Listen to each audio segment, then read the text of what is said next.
monkey. Okay, I had no idea what to put into the title today, but most likely I have to do something with abilities. I'm not sure. We will just tackle it and then see. And if we do something else, I will change the title in the VOD. Hello, Phil. So let's go and see what is actually next to do. Looking here, we are probably looking at the round order by calculating speeds. We also need to calculate the speed of the second competitor. We have to put this into some kind of function library. Oh well. Something like get stat of Orbling or fighting entity.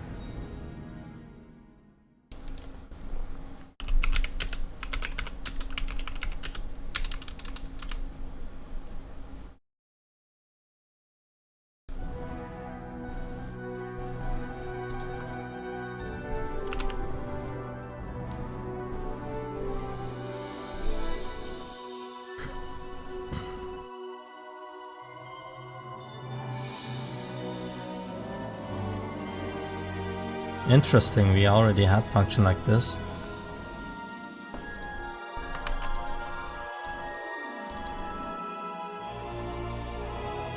Did I even use this?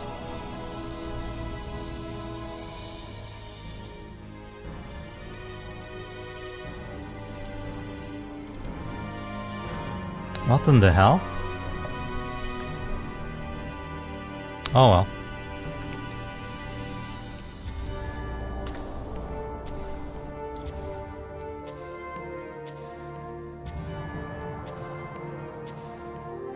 How are you doing, Phil?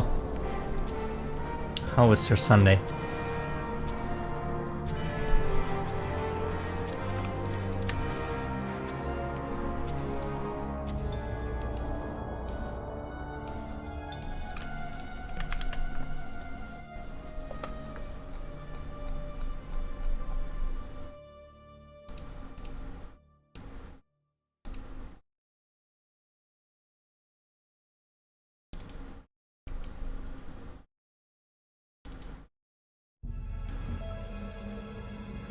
You're doing good? That's nice to hear. I'm also good.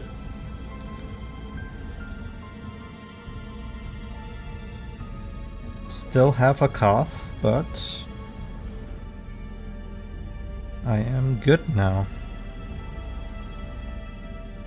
Very well rested.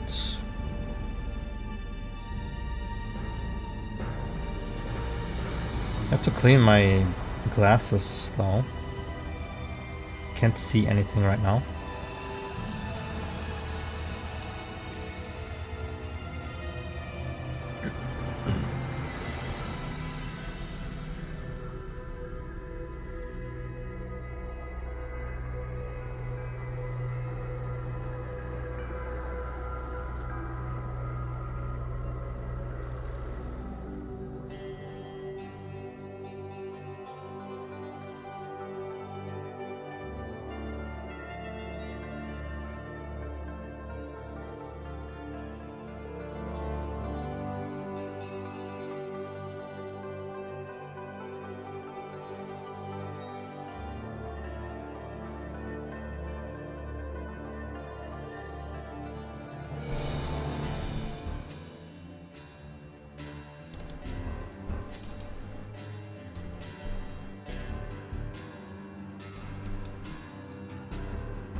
Shall we calculate?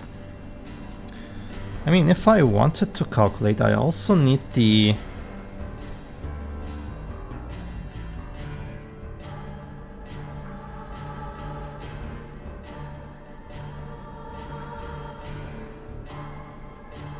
custom order. Now, the custom order, is this something inside the competitor, or inside the Orbling? Do I set the speed in relation to another Orbling, to another slot, to another order, or to another speed?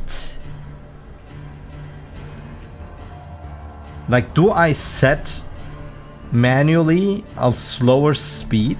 That would be stupid, because you just want to be as slow as needed, never slower.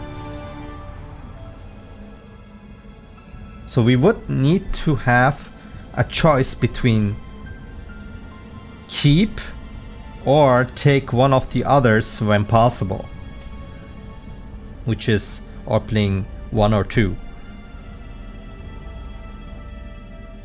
Or only one if the other one is faster than you. Damn, man. And okay, so it needs to be like this. I need to be able to say be first, be sec. Ah! No. You have to say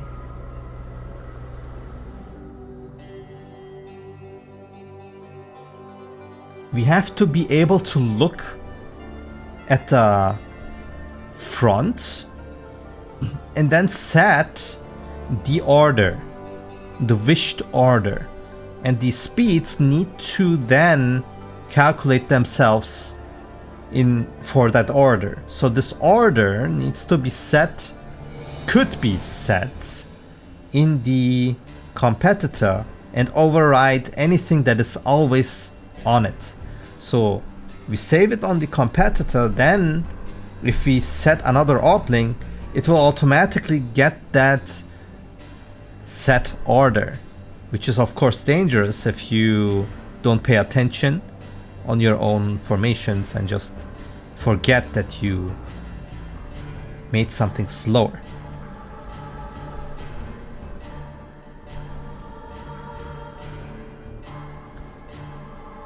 That would be fine though, because I could always do some UI elements that would say that formation is maybe slower because of wrong orders. Some kind of warning.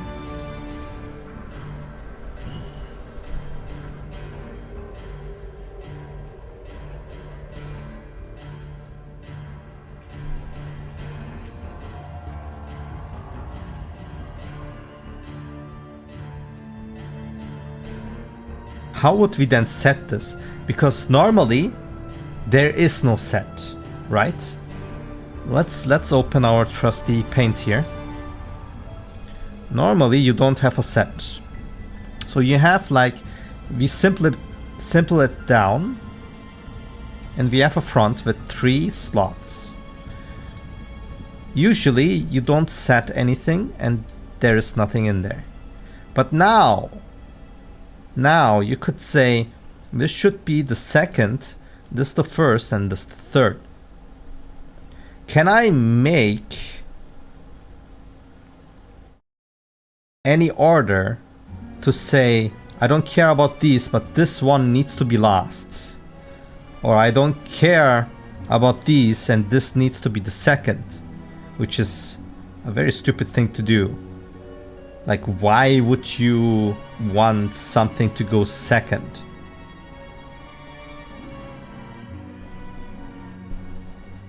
And what would the calculation imply now?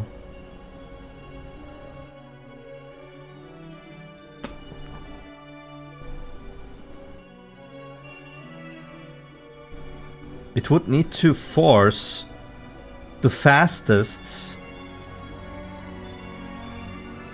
no, the second fastest to be slower. Hello, Fifth Function, how are you doing? Thanks for joining.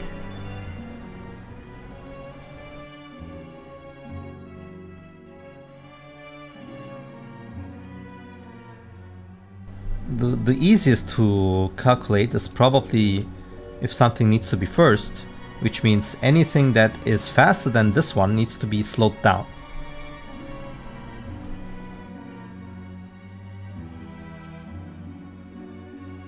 And if we slow something down,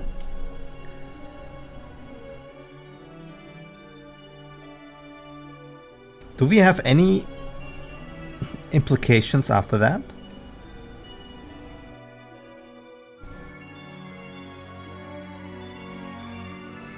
This thing should only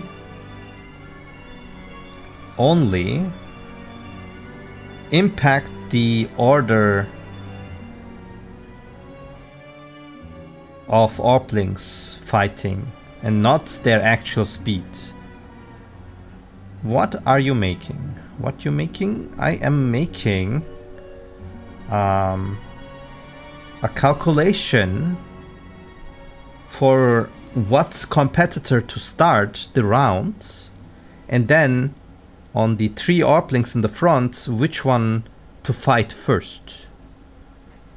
So kind of calculating turn orders. But I also have a feature where you can manually tell your Orblings in what order to fight, which means faster Orblings will adjust their speed to be a little slower, which means your overall round start speed will be lower, making the enemy more likely to start the round. Something like that. Maybe that should be the title right now, right? Calculating round orders.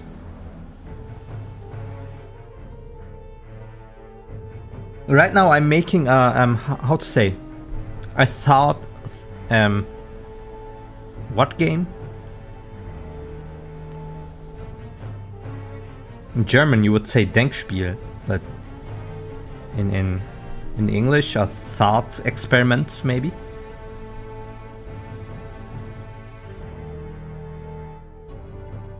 Imagine you have a formation and per default it would be set to be whatever is fastest comes in order, right? Which means I just make this, no orders, and whoever is faster will be then the first Orbling, and then the second fastest, the second Orbling, and so on, right? If I tell all of them what order they should be, it's also easy, because then if let's say this is the slowest with a speed of 100, and this is the fastest with a speed of 300, and this is the second fastest with 200. Now the fastest is the slowest cannot be. That means the fastest one needs to be slower than this guy, which means needs to be reduced to 99. The second fastest one needs to also be reduced to 99. Or maybe it can be just 100 to not make it extremely complicated.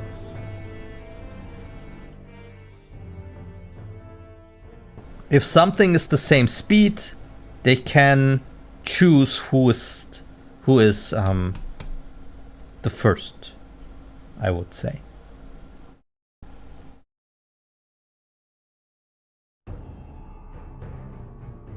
So normally their mean speed would be 300 plus 100 plus 200, 600 divided by 3, 300. But now they needed to slow down for the slowest and are now 100, and their mean speed is now 100. Okay, fine. I will try do some more code or immediately give up and just game. Don't do that.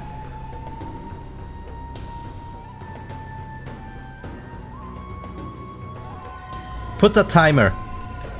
1 hour. At least 1 hour. You will force yourself for coding. Even if you progress or not.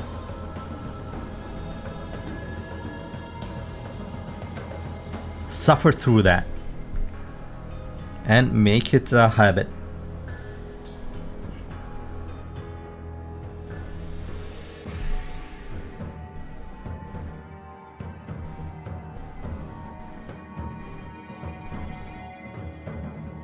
And if it doesn't work for a week, then maybe it is time for a strategy change.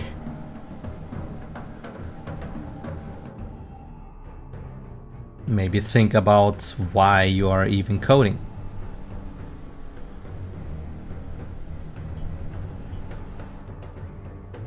In my case, if I didn't do that, I wouldn't know what the purpose of life is.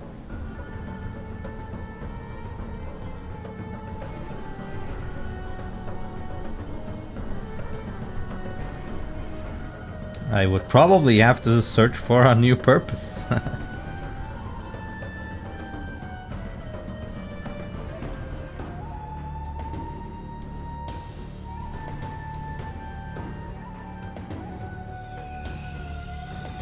So this one is easy. So now this needs to be lost. The fastest one can stay fastest. 300. But the slowest one is 100 here. Which means our guy here needs to be slowed down to 100. In order to be able to be slower than the slowest. I really need to find a way to do this.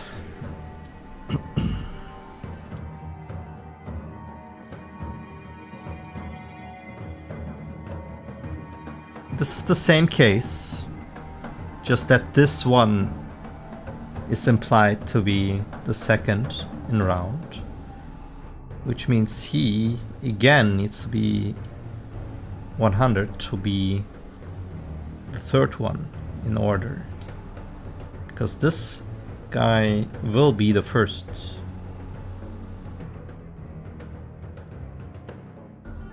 So what would be the algorithm for this?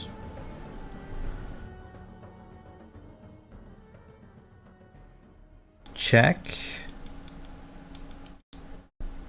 order 1.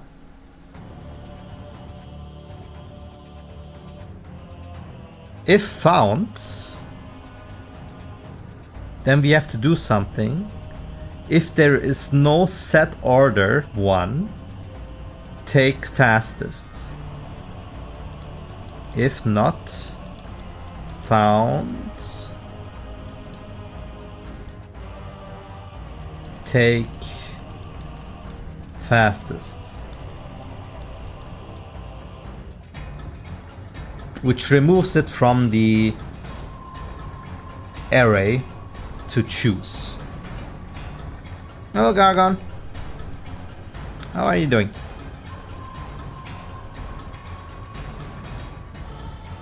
But if we find one,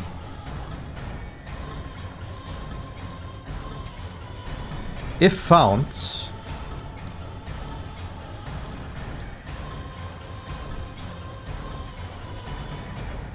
check if fastest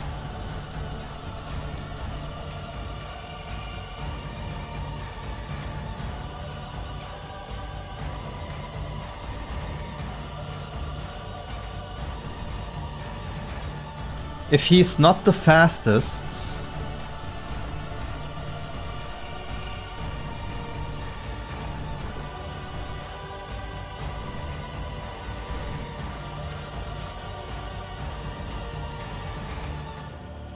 then make the fastest one as slow as him.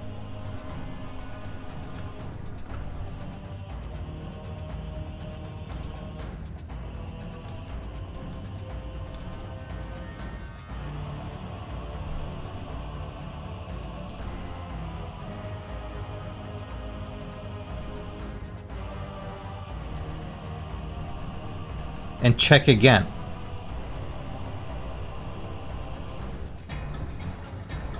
Is there another fastest? If yes, make him also as fast as ourselves. If not,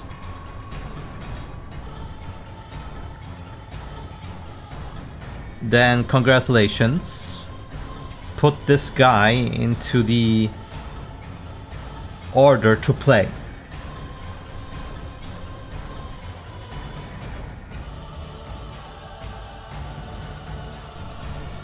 And then just do the same thing with the 2 remaining ones.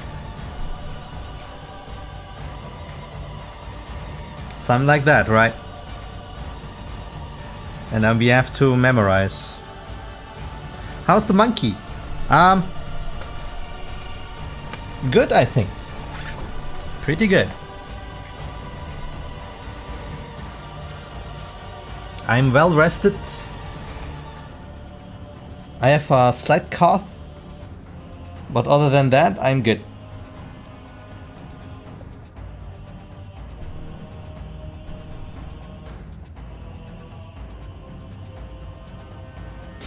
Let me get some tea.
Alright.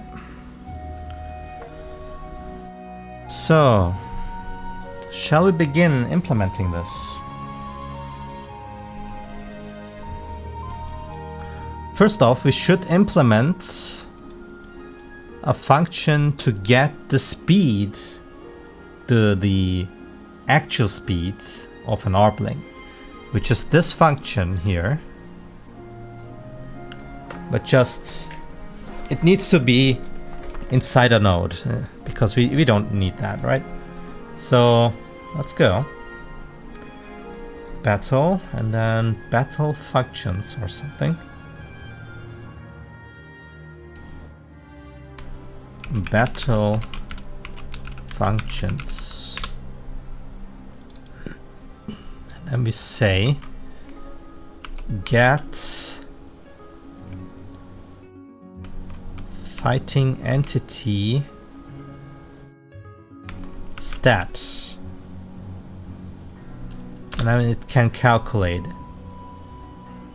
I mean, I'm not sure if this is a good description, because if we have some kind of special fighting entity that is not an Orbling, it will not have a level, etc. So probably this should be get Orbling stat.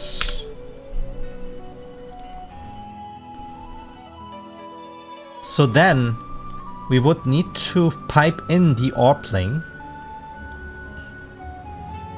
Could be this abstract thing. So just let's add a fighting entity Orbling here.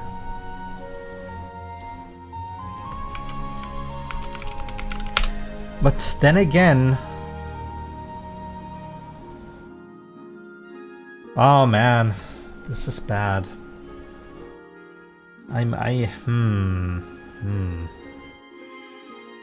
What if we want it to do something more generalistic?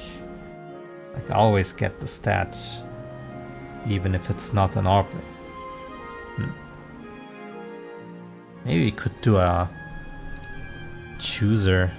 Okay, so this is then get fighting entity stat, and this can be then the fighting entity abstract, and this can be then the fighting entity, and this can then be cast into Orbling. If false, we do something else. If true, get Orbling stat. Right. Then we can go FE Orbling. And this is now the Orbling.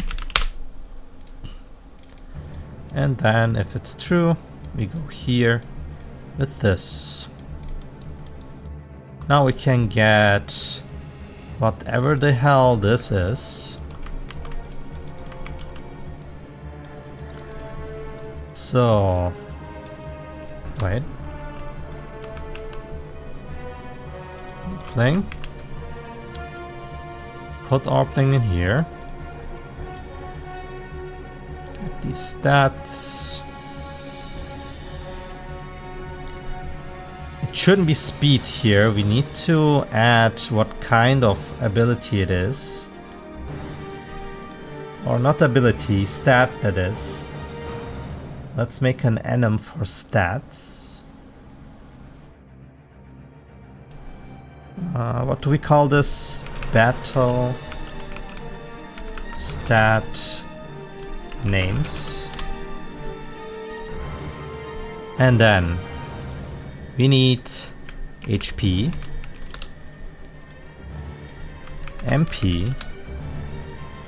What else do we have? We have strength. Do you write strength like this or with a TH?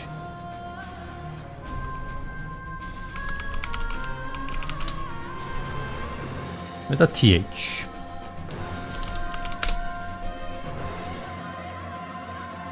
Strength. Do I pair up? So in the next 8 to 10 days, new Valve release? Probably. I expect it to be on the 20th.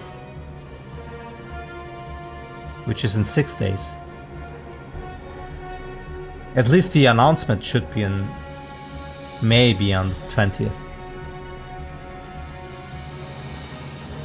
It really doesn't matter. They said summer, so it will be summer.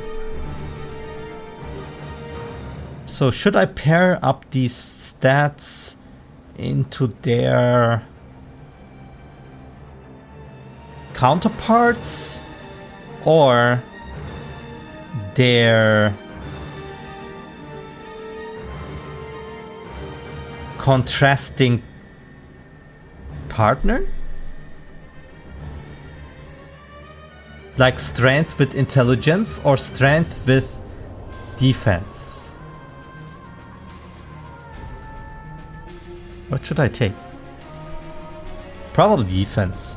But what did I call it before? Was it also defense?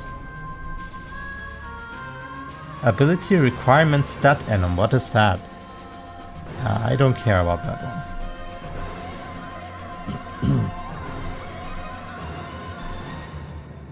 Where are the stats? Here. Stat types. HP, MP, strength, defense, intelligence, spirit. Ah, there are not many. Speed and precision. Precision.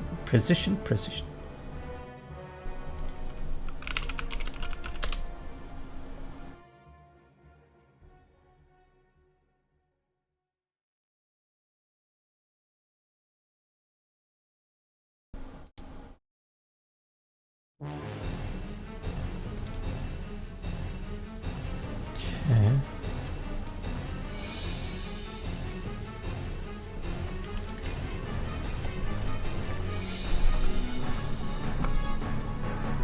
I mean, there is no argument that there will be or not be a release. It's just about the date.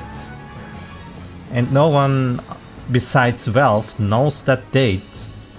And people in the internet are guessing it's the 20th, which does not mean it is on the 20th. But it's the... how to say? The best guess we have right now. We as the consumers.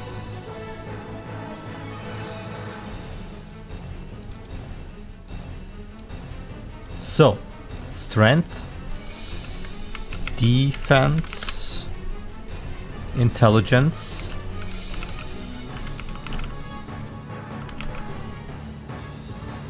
wrote it wrong.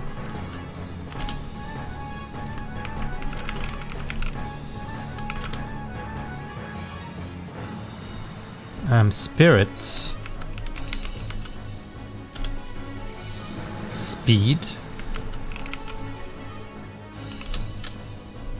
and precision.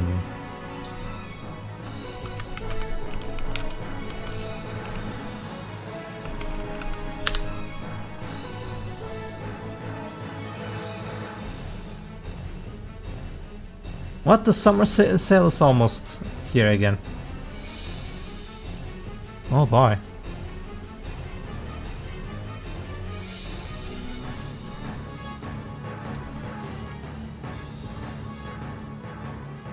Okay, so we have the stat names. Now the question is, does this give us the real HP or the maximum HP? Maybe I do need a differentiation between these two.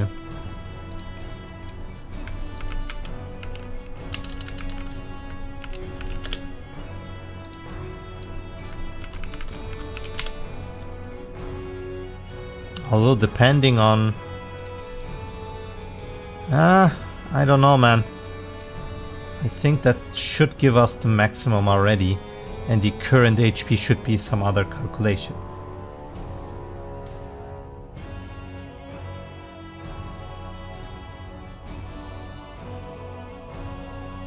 You know, I don't joke about Gaben to get another yacht, because Gaben is actually doing some good product, and looking at the other billionaires out there, they're just enshittificate everything. So to hell for anyone that is making jokes about Gaben getting another yacht, because I prefer him getting a yacht than a fucking CEO from some suit up there making their product just get more money out of the customer.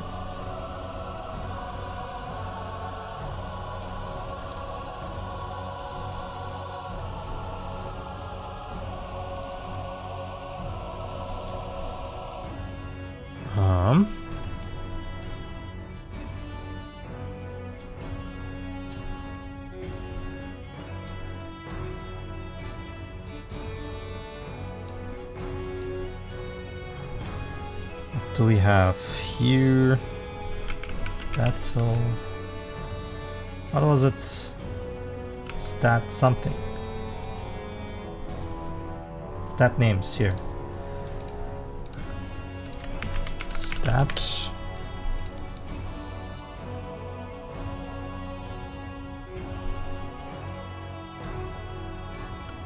Need the same thing in here actually. That. And then in here, now is the funny part.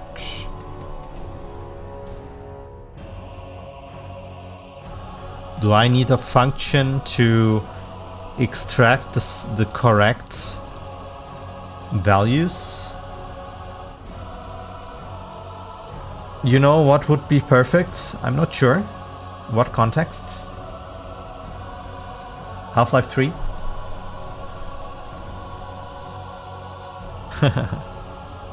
Nah, man. That thing will not happen. Not in that release.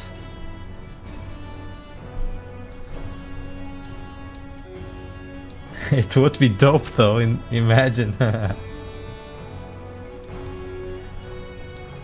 Anyone who got a Steam machine gets Half-Life 3 for free, and then, or not even for free, it's like pre-release.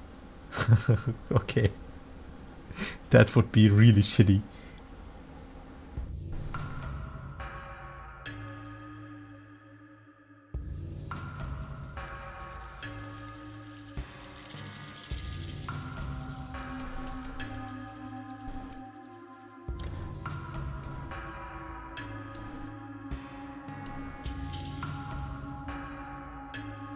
What do I call this function? I want the inheritance and the modifier,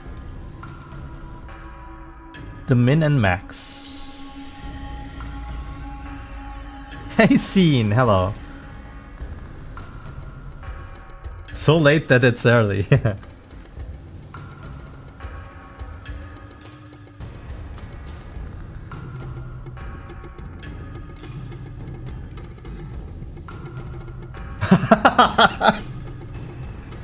Half-Life 3 before GTA 6.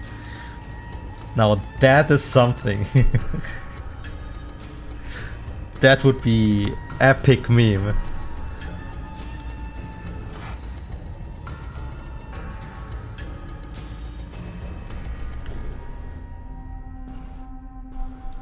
Alright, I think we need a function that gives us stat inheritance, stat modifier, stat min and stat max.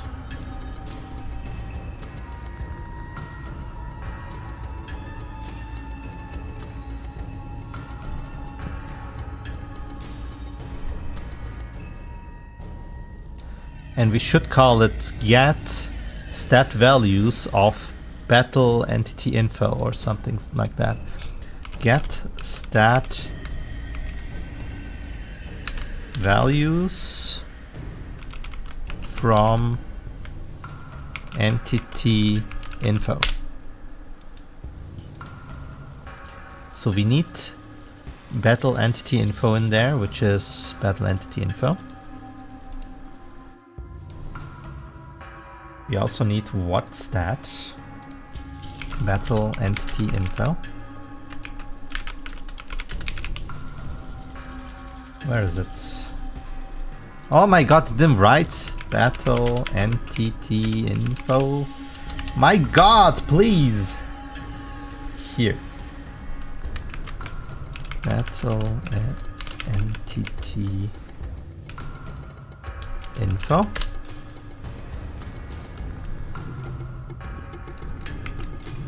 Stat. I can do a switch here and then have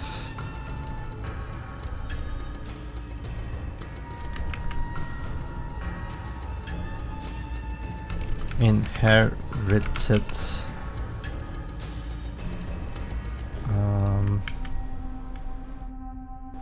modifier base max and base min.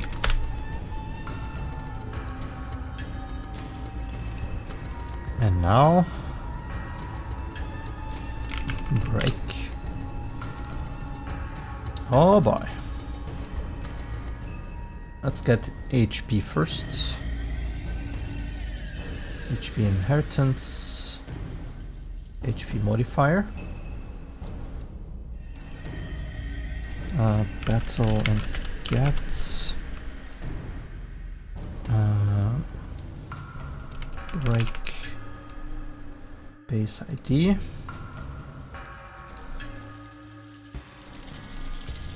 Get this thing.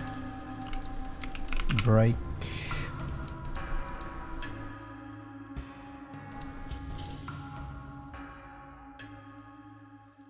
And max. Something like that. Maybe even put this into a local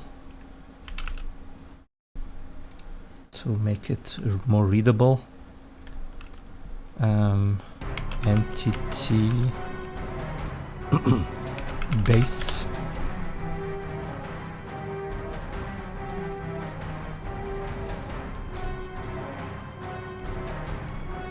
Like that.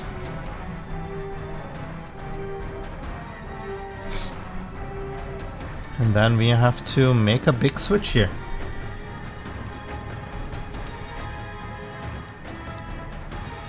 It's a little stupid, but I mean,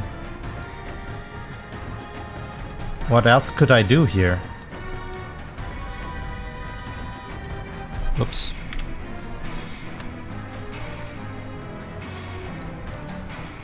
Alright, so this is the HP. Nice. Do it like this.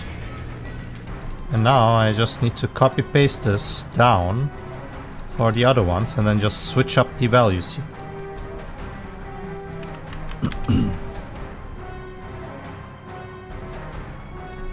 So this is now MP. Boop boop boop boop. Boop boop. Boop boop. Base. Oh wait, they are... This is bad. Why did I start with max? Okay, men.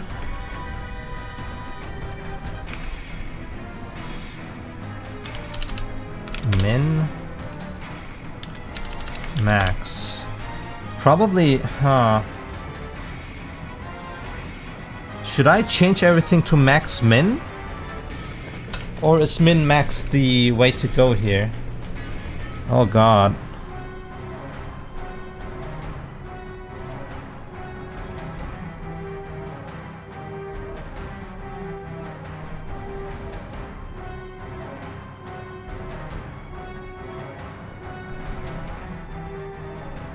Max, min. I guess we have to be careful. Anyway. Strength.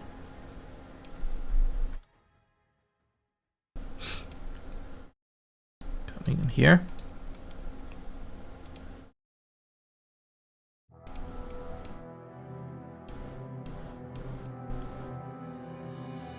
Max, min, modifier inheritance.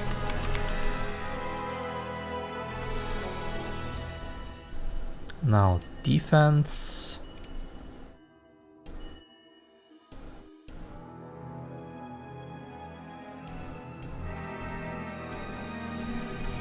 Defense max, min, modifier inheritance. Intelligence.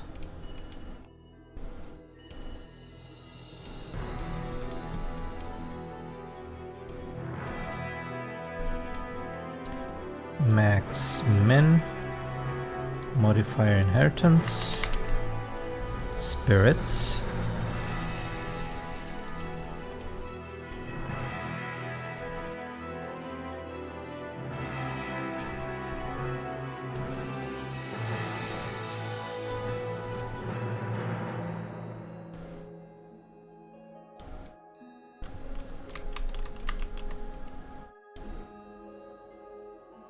Speed.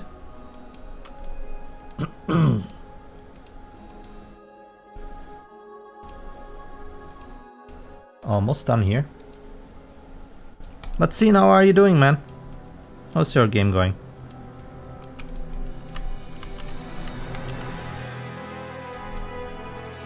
Speed and precision. Precision? Precision? My brain cannot say that word today. I don't know why. Precision. There we go. Here's our function. Looks stupid, but I think there's no other way to do this. So, this is done. We go back here. And now we can get this. And get Orbling. Just decouple that. Add it in here. And we want speed. Now, level we still need.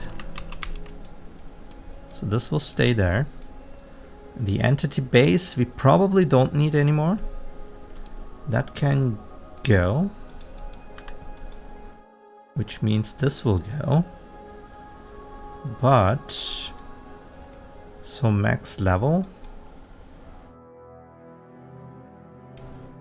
With this stays. Inheritance goes up here. Modifier up here. Then base min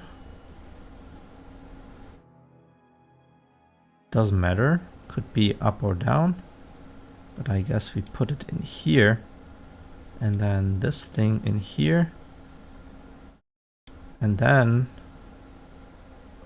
maximum minus min. Maximum minus minimum. There we go.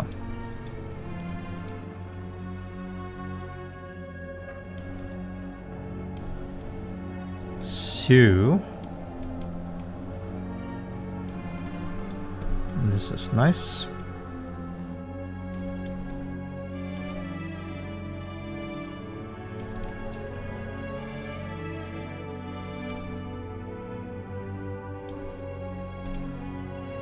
So depending on what level we are right now, we get the base,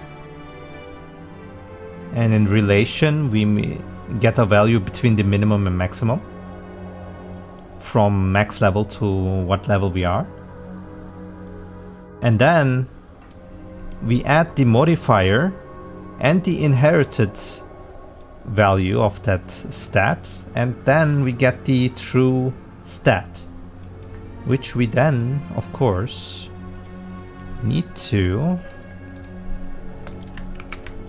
stat value return. Voila.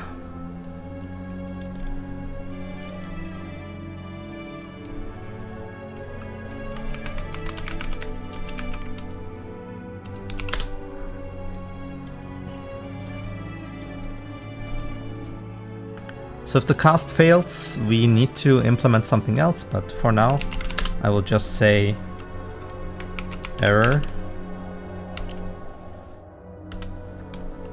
fe stat calculation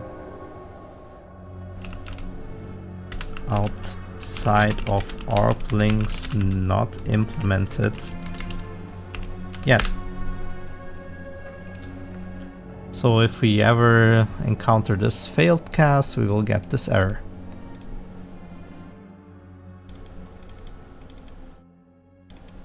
Nice. Now I can go here and say get stat. What did we call it? Get fe stat. Get fe stat. This is scary. Anyway, and then we can say speed.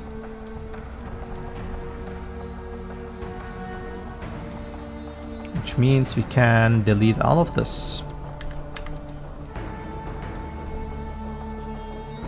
Now, should this be a pure function, or should it have an execute?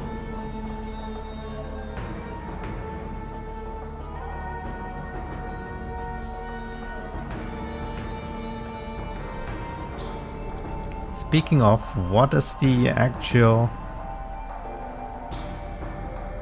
difference?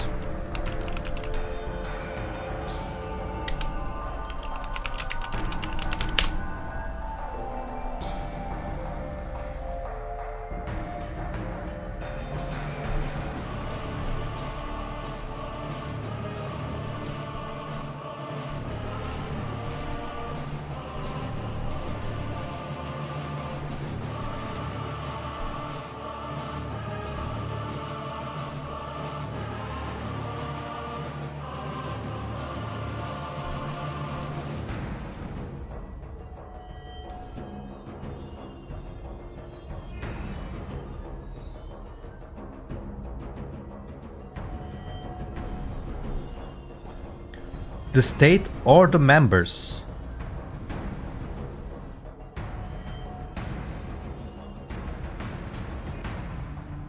Oh, this has nothing to do with nodes being free. This has more to do with references. I didn't know.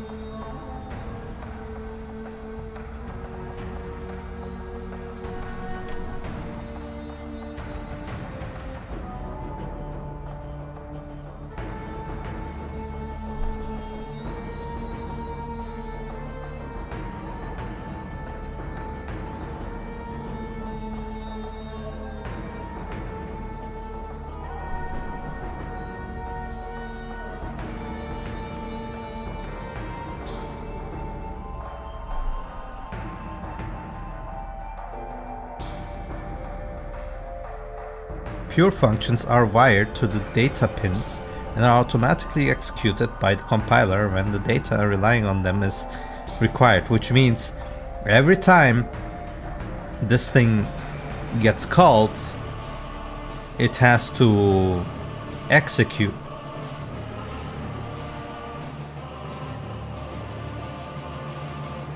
Which is not good. We don't want to fire this every time.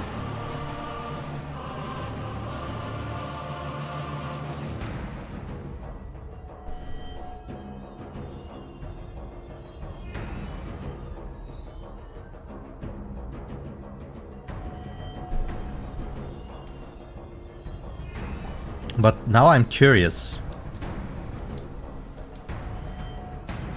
I can still say reference. So what was that all about? What do you mean the members are not modified?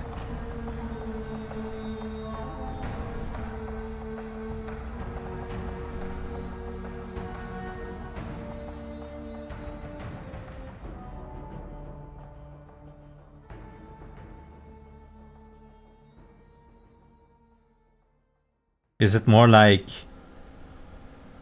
just making sure that the value is always up to date when it's getting asked for? Meaning the function needs to be updated. And by impure, it's only outputting the value once and then keeps that value forever until it's updated again. I mean, that's what I was thinking already, but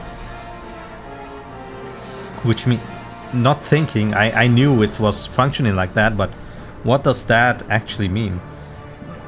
This thing,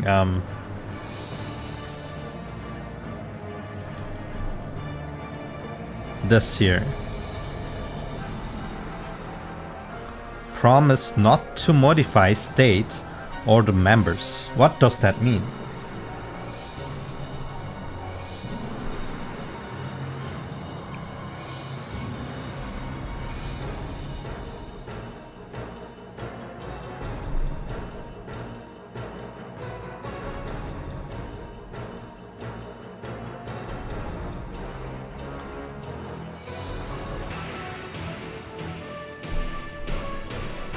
I think I need a little more context here.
So Unreal is not following it. Why do they even mention it then? Like, clearly I can change state in there.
Okay, it's just whatever.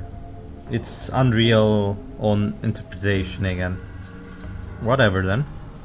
If that's correct, because there is no documentation that actually states what it is. It says one thing, but it isn't.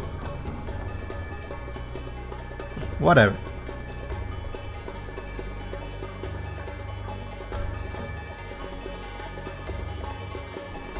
So, for our case, we could use pure.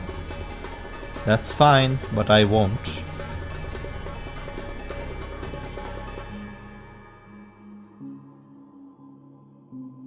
So this will get this value. Now we need the value for whatever's set for this. Like, we need the fastest of them all.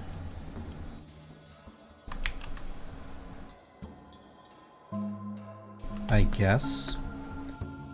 If the competitor has set something for that. Now, how do we set that?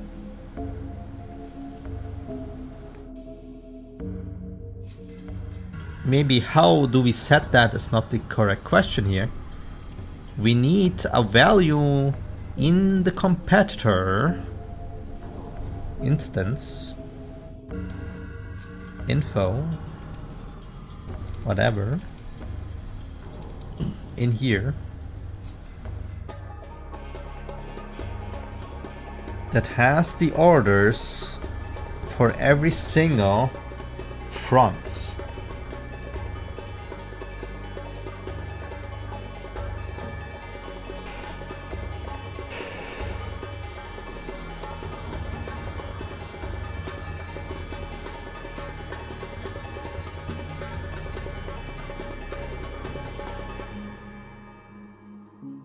We could have a front struct that has an enum with order, I guess. Could say it can be an integer, 0, 1, 2, 3.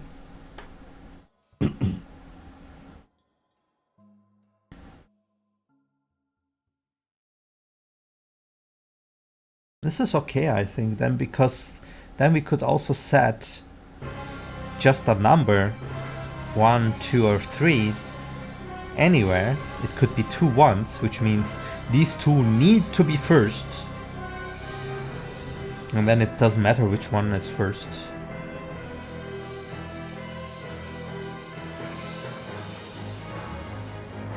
Okay, another thought experiment.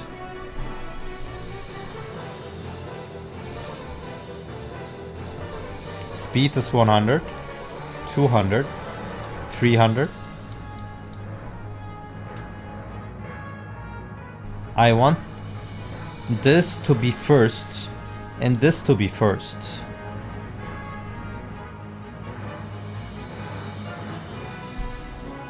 Both need to be speed 100 now.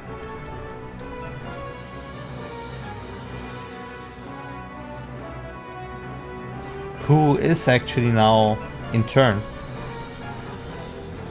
Is it random? Probably, right?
Now the problem is, I could add a front orders here, but this thing is a general thing.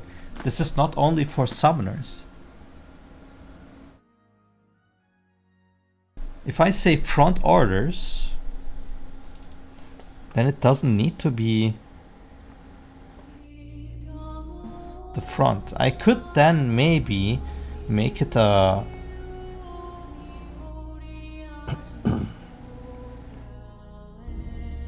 a string map.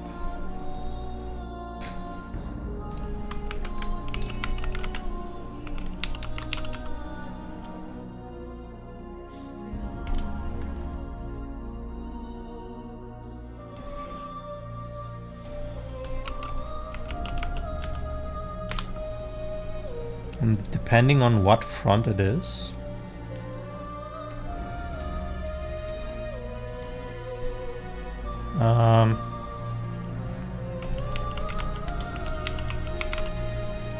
like this.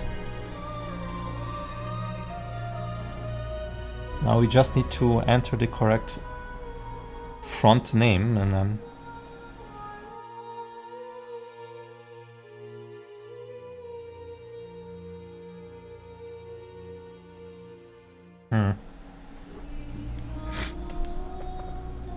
So for summoners, it would be, of course, for standard summoners, fire, water, earth, lightning, air, crystal. And depending on if there's a integer here that is not 0, then we have something to work with. Oh. How do I get the window back? Like this, okay.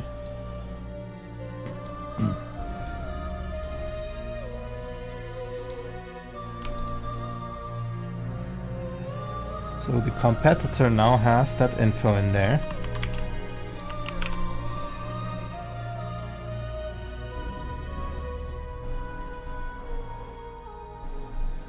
Question is, where is it? There's the instance. Wait, can we just say, is there a function for this?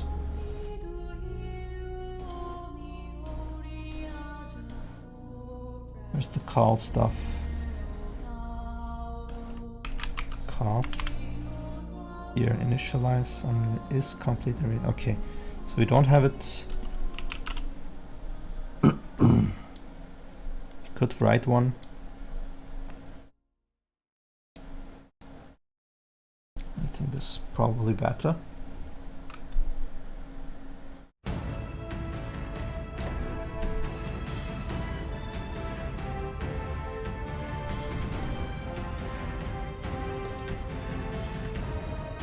No splitting, only breaking. Front setting order, which means we now need to know what front is actually active. How do we get current front? Do we even have a current front?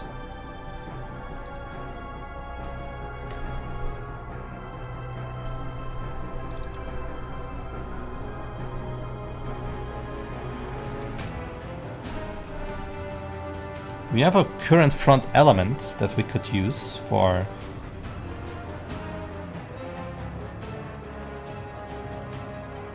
summoners, but that won't work for anything else.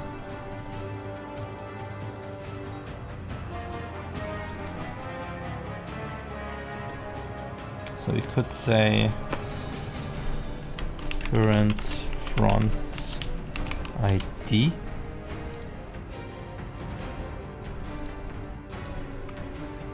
Which we need to be tracked now.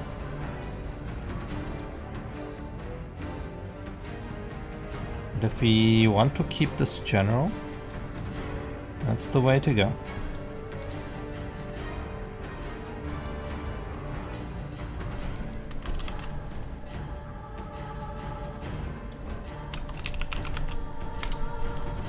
There it is.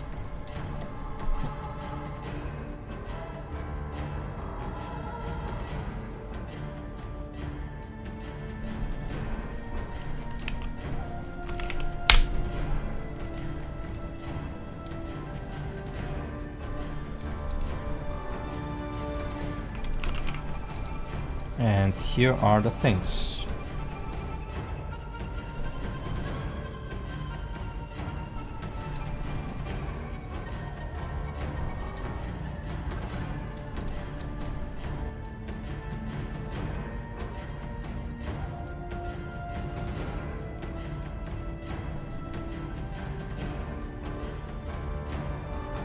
Do I put these into arrays to work better with them?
Hello, Leo.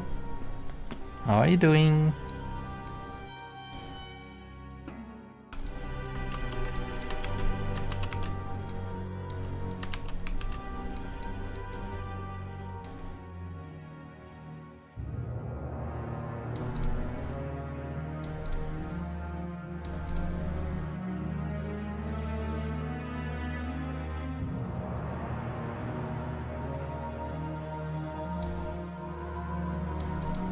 Good luck! Mapping out, like blocking. Are you mapping out in the engine? Or are you mapping out on a different software? On a 2D surface? Ah, Illustrator, yes.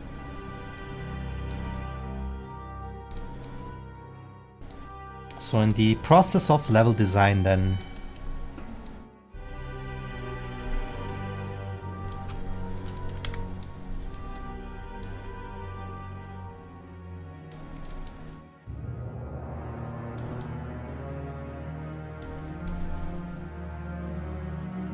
blueprint layout. How many are you planning to do?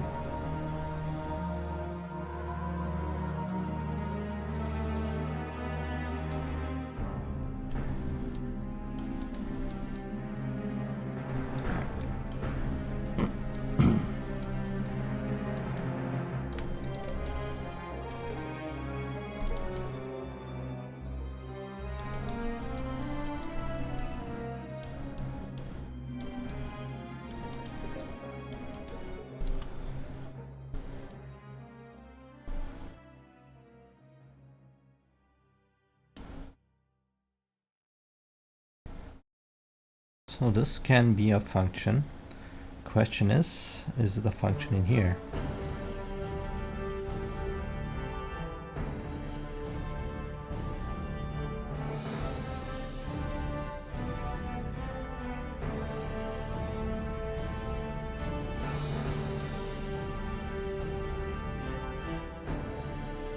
I see.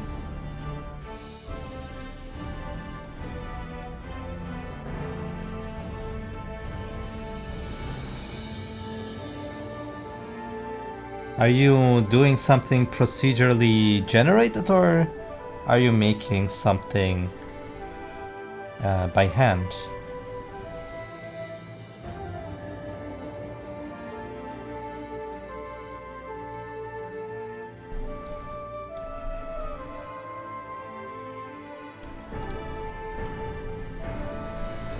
Both can have its pros and contras, depending on what your goal is. Manually making is good, in my opinion. But if you're making it manually, now that's why I'm asking this. You're saying you're mapping out different areas, but wouldn't it be more, how to say, more important to make the level design very rough, in a sense that the game mechanics are engaging, as in, okay, there's like this corridor and I want the player to be very scared, as in there's no way to escape, or another one where there are options to go this way, etc., and then make them into places like, okay, this room could be a mining facility, this room could be that.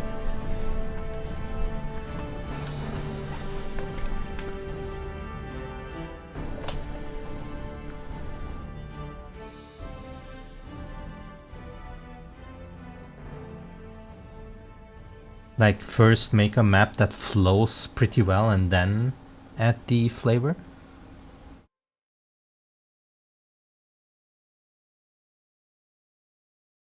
Ah, I see. You're doing some kind of mix.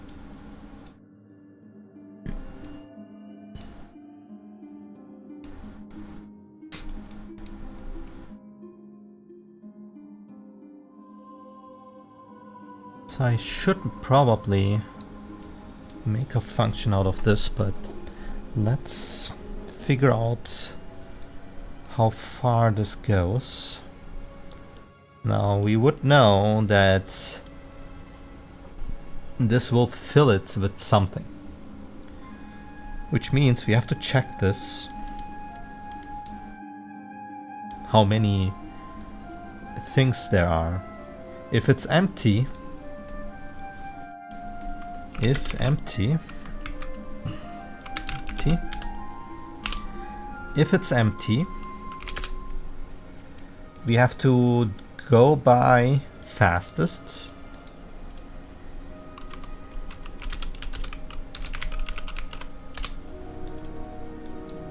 If there's only one,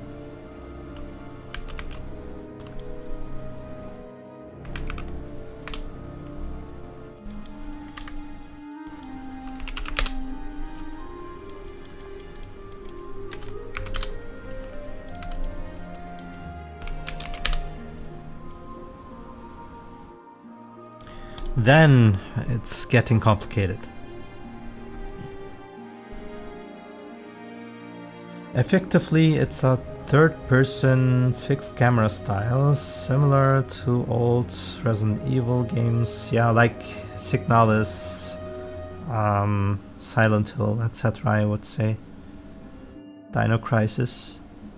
Whenever the player enters a particular room, they would have access to only the POV of the cameras in that room. Ah, that reminds me. There was this game, very old now. It was about someone in a... Was it a space station? I'm not sure. And you're not controlling them. They're like their own thing. And you are the operator of the stations, the rooms, cameras, etc. And you have access to the cameras. And you can signal the NPC where to go by lighting up lights in the room to get them to go there, open doors to make them go into rooms. You can also, of course, close rooms to shield them from dangers, etc. What was the game called? Something Escape or something. Let me search.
You feel better? What?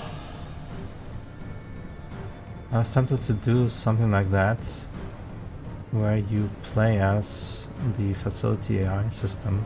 What went against it? Ah, okay. So yeah, the way you described it reminded me of that game. But what do you mean by the last thing?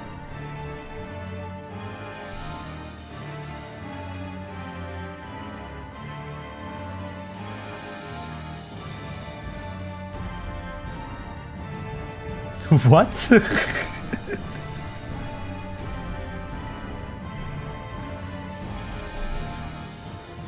I see. Yeah, I just recently was sick. But I'm fine now. I was wondering, did I cough into the microphone or something?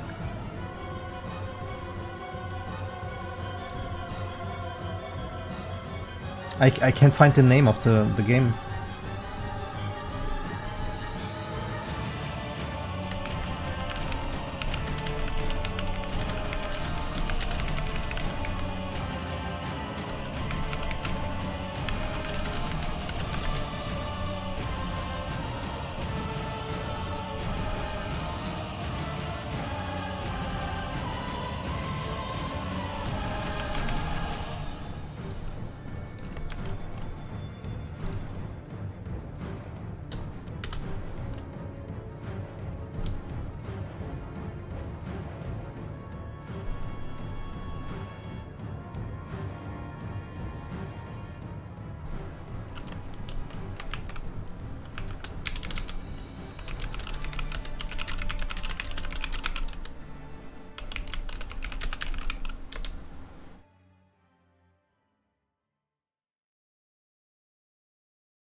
Experience 112.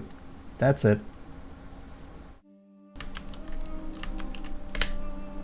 Yeah, that was the game. Experience 112. You were in some kind of station and you had to hack into files, etc. and help this woman to traverse rooms, etc.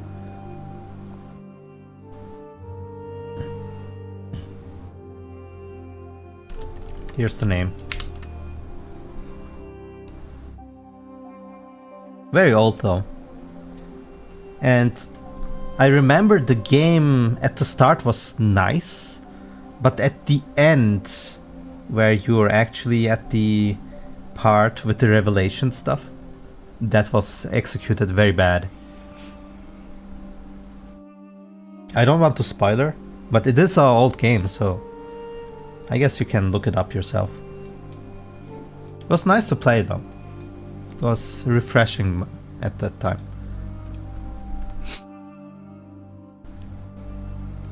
Was it a horror game though? I don't think it was a horror game back then.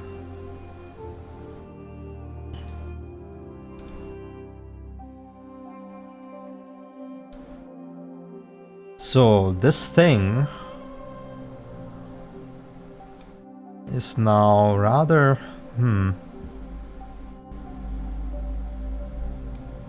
rather complicated, because if we have one found, now we have to also check if it is the fastest or not.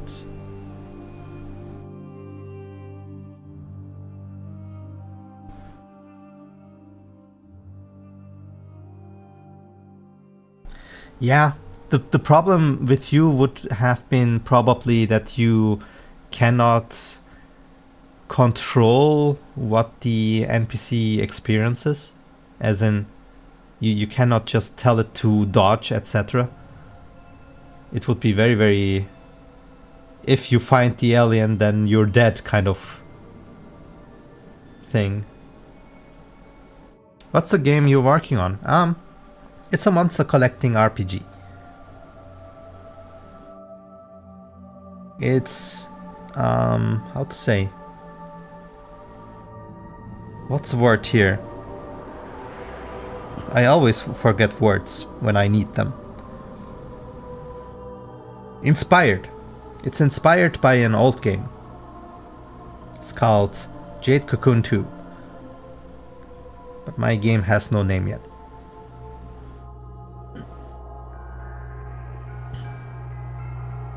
speaking of which, with the controls, wasn't there also it's probably not PlayStation 1, but the graphics were PlayStation 1, where you could talk with an agent, like tell it to go to console and then it would walk there, or dodge to left, or shoot right eye, etc. It was also through a CCTV, but I don't know what name that game is, and I never played it myself.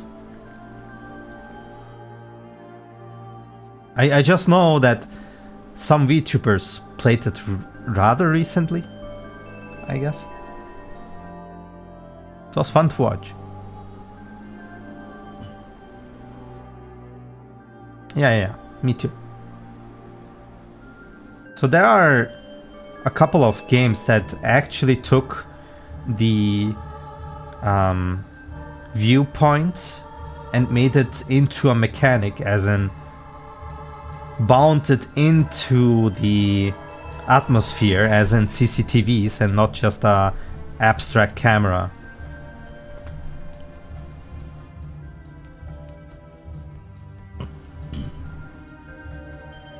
Ah, I see. Wait, if it's laid back, you could have went into AI route, because then the tension is the driving factor. If you do not want the player to be as powerful, right?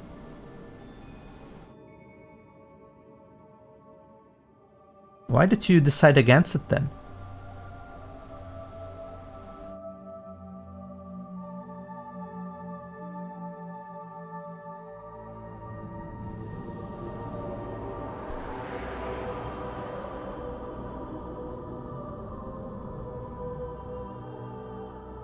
Can I combine these?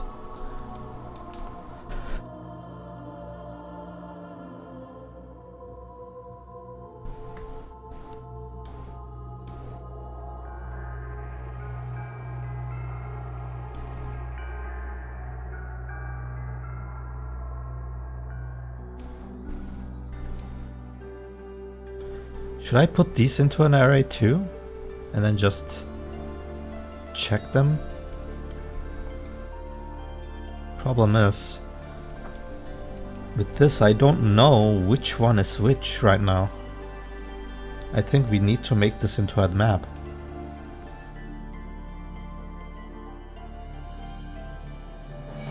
Oh, don't get me wrong, there are some chase scenes. Ah, okay. Creatures, but very little fighting back. More so running from... Ah, okay, so it's not laid back, but it's more like the player has no power. More like Alien Isolation kind of thing. Instead of fear.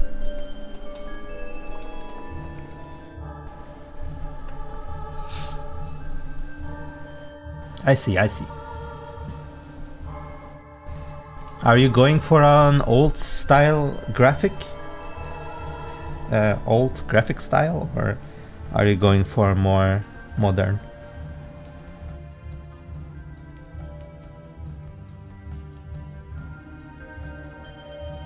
Alien or Alien Virus? Why is that important?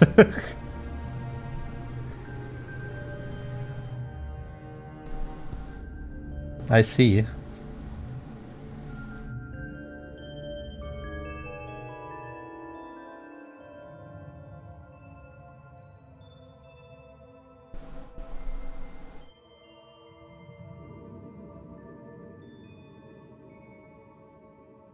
Ah, I see. Well, choose the one that you can master. Choose the one that you can realize. Because both of them need different kinds of polish. If your old style graphics would look amazing, but the modern one would be poopy, go for the old style.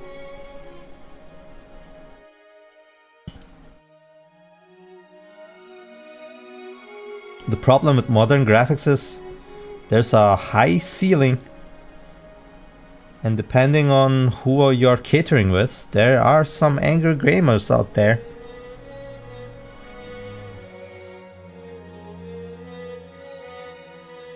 Yeah, but the modeling is not all for modern graphics. You also need to work on the shaders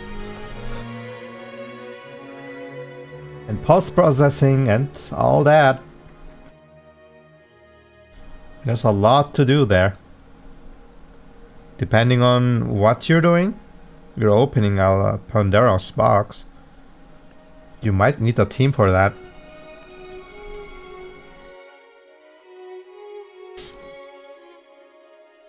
Or you could end up in the hole where people are, this is an Unreal game kind of thing, where you just have some assets and just some shaders, etc. Not ideal.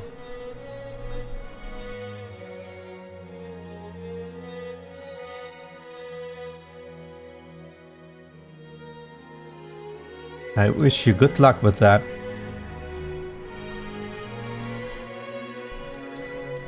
So do I do a map out of this then? And then tell it what kind of thing is in there? Oh my god, my voice is giving out.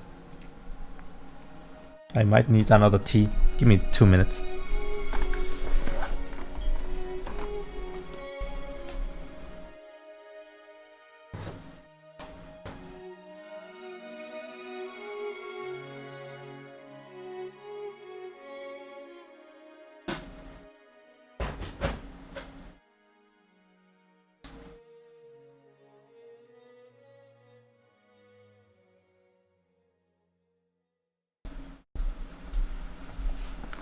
Alright.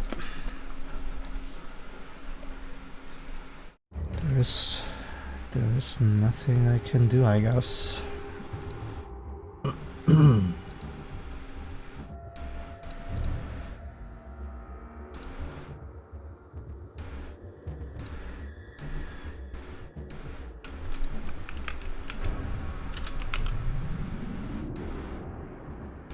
we go.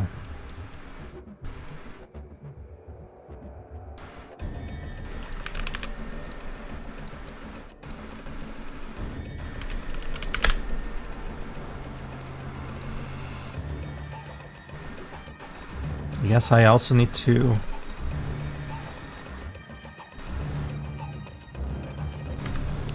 be careful and keep this clean. So just not to forget, I will put this here.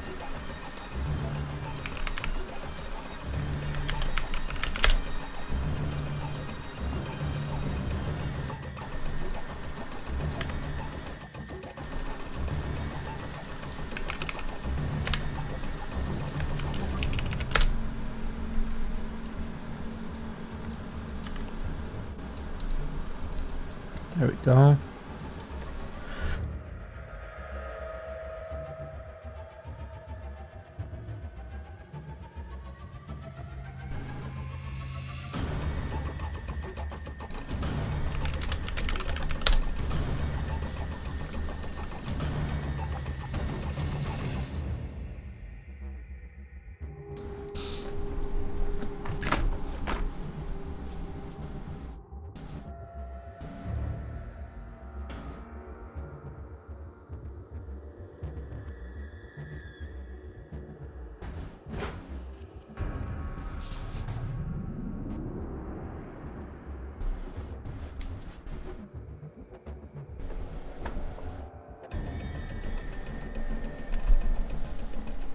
Where was I?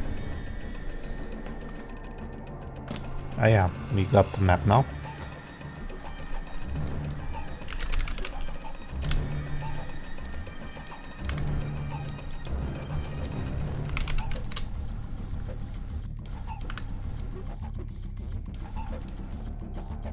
So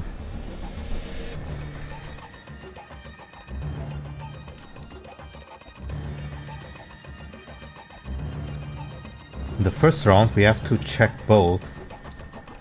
But we also need to know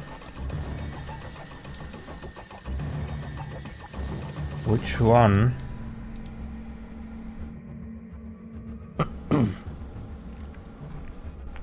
maybe I can just put these into an array or map.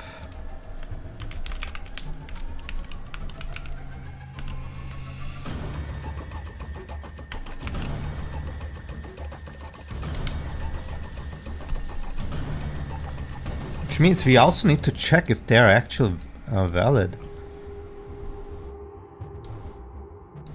If this is nothing, then this could be just failed, right? So we also need to check if they're valid or even alive. Huh. Okay, for now it doesn't matter, but check valid or alive needs to be implemented. And what do we do? Do we do this into a library?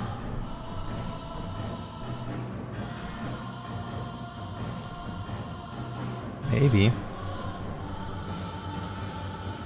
Let's add it into the library. Check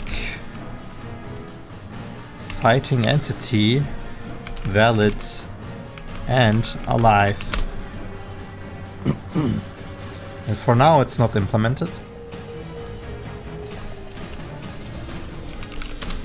But we can add the function already. Not implemented yet.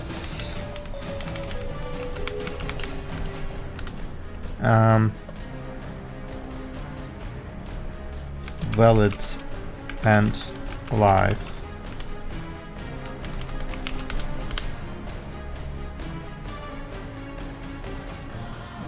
For now.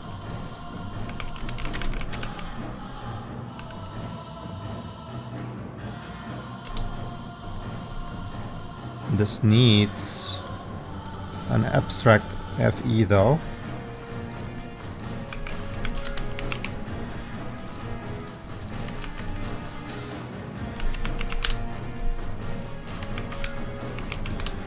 Like that.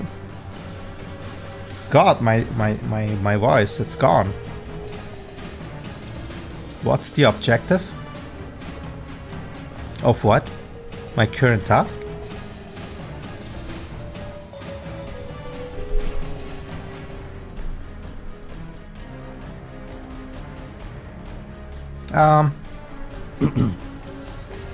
How do I explain this?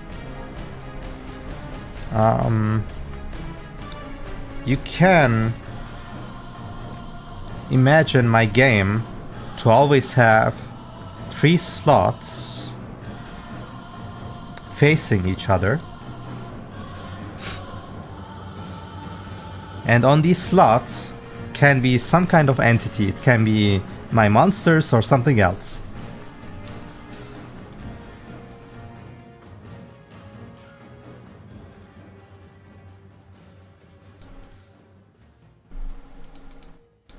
Okay, so now we are in a turn-based RPG. We need to determine which competitor to start with and the fighting entities order.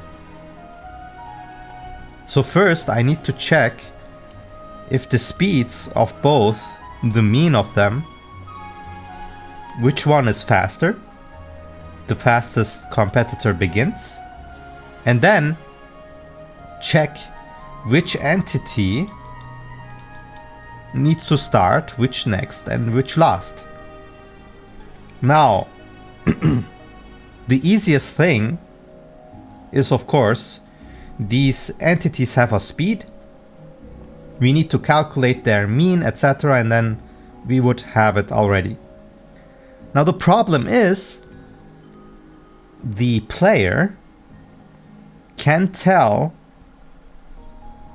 like overwrite, which of their entities starts first. Let's say this guy has 100 speed, 200 speed, and 300 speed, yes? Now the player can say, okay, this guy is a buffer, he needs to be first. And the other ones, I don't care. But he has a speed of 100, which means he would be last. Now, if this is first, then the other ones need to be lower their speed in order to reflect that. Not their actual speed, but the speed to calculate if the enemy or we start the fight. So if we didn't say this one is first, our mean speed would be 300, because 100 plus 200 plus 300 equals 600, divided by 3 is 300. But now, if the slowest one is the first, the other one also get that speed, which is 100, 100, and 100 equals 300, divided by 3 is 100. So now, instead of 300 speed for start calculation, we have 100, which means if this guy is 150, it would have been second if we let it as is. But if we go with the manual order, the enemy is first. So that's what I'm trying to implement. Like all that logic that determines what speed to calculate the round beginning with. Not the actual speed. The entity speeds while doing the abilities, etc., or dodging, that will be unchanged. But who starts the round first is determined by this calculation.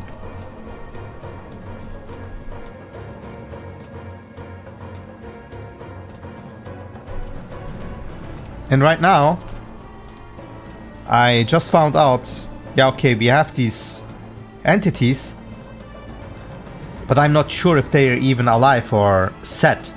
So we need a function before that that determines, hey, it is available for the calculation or not.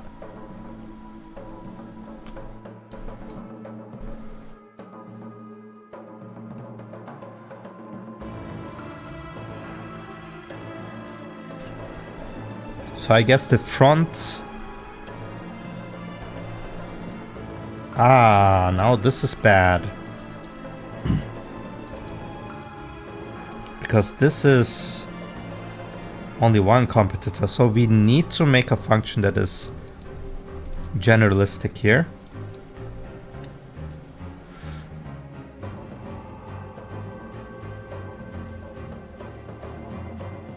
And then send in the competitor in there. So let's make a round phase 2 function that is only for the competitor.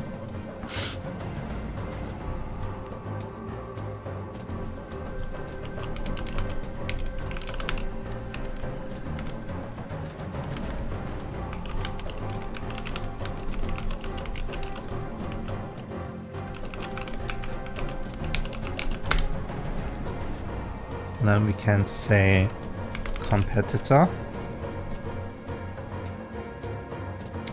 This doesn't need that phase in front.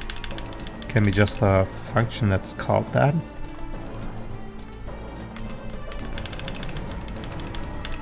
Or category.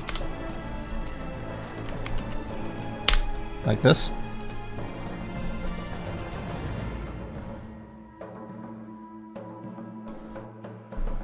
Competitor, probably abstract.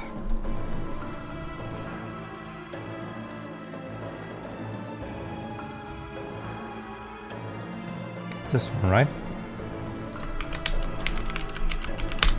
Let's find out.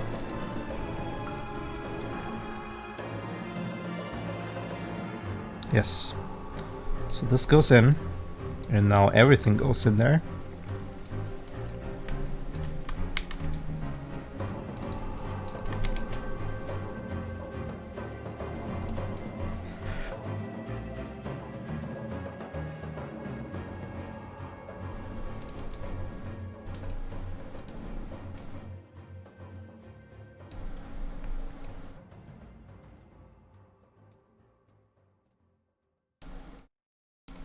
And now this thing can be in there instead. Can I copy this?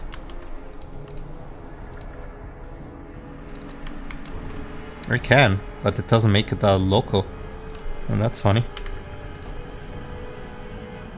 Okay, let's copy the name instead.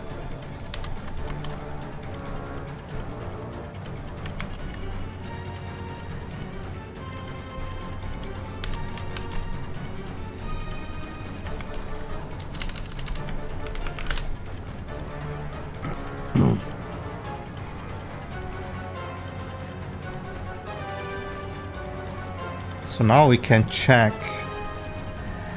one by one if they're actually there.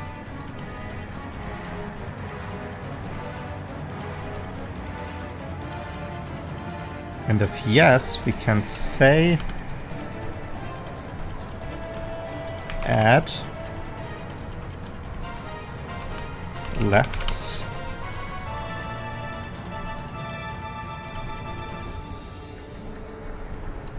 and so on.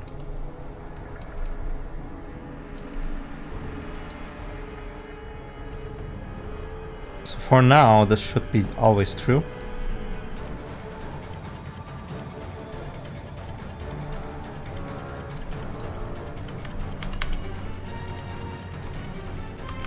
Center right.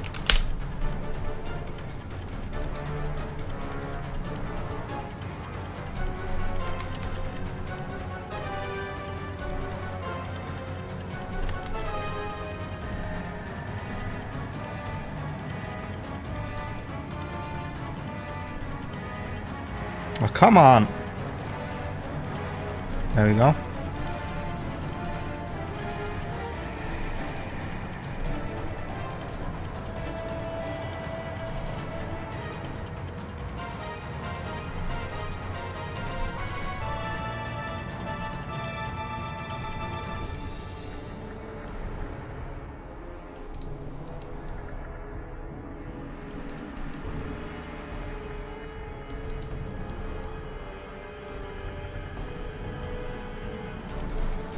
All right.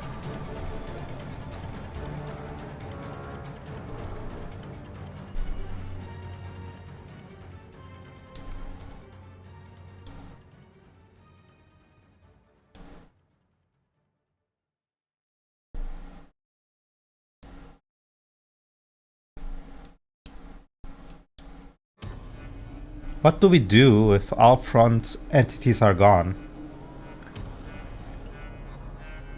Are we just returning 0?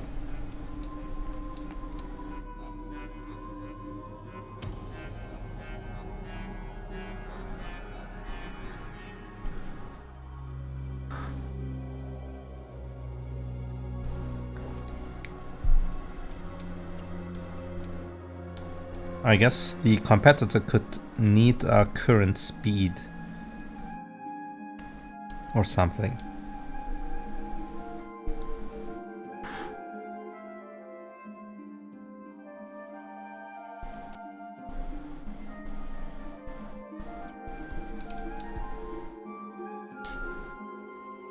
Hey Leo, what kind of games do you play?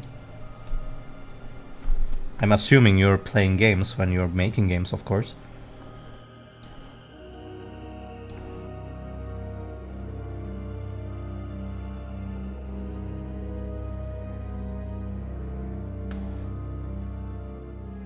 That side is clear.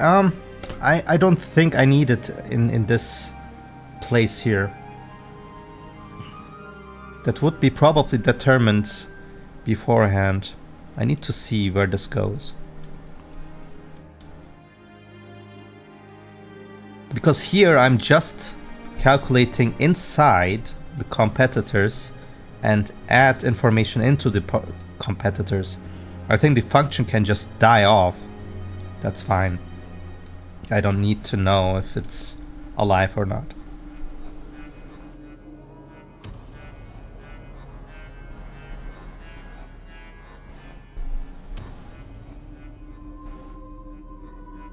Alright, I see.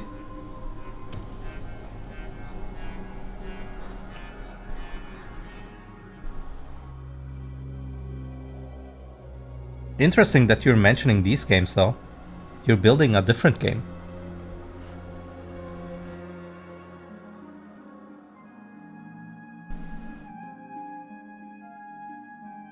What made you start that project?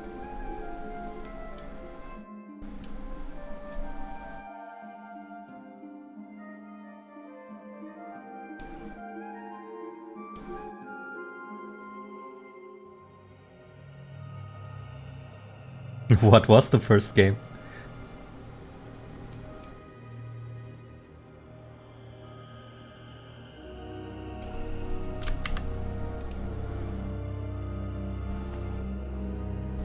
Open world RPG, oh no. Yeah, that... yeah, that's a little overestimated scope there.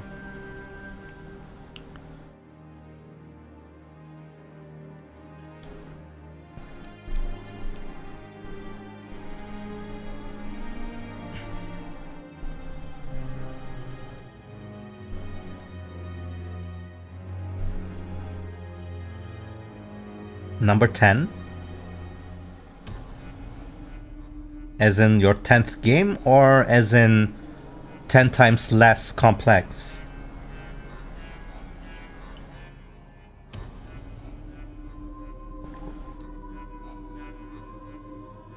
Man, this tea is a lifesaver.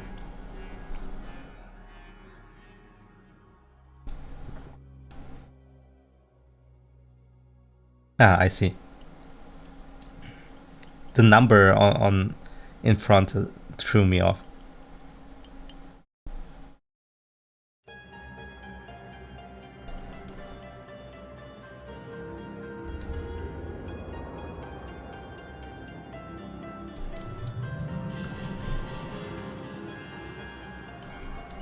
Don't need this anymore.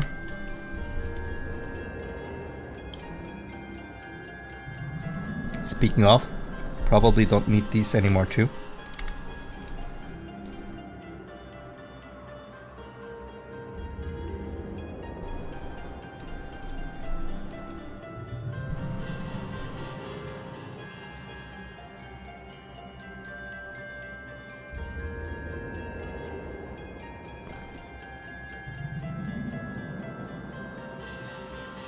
Haha.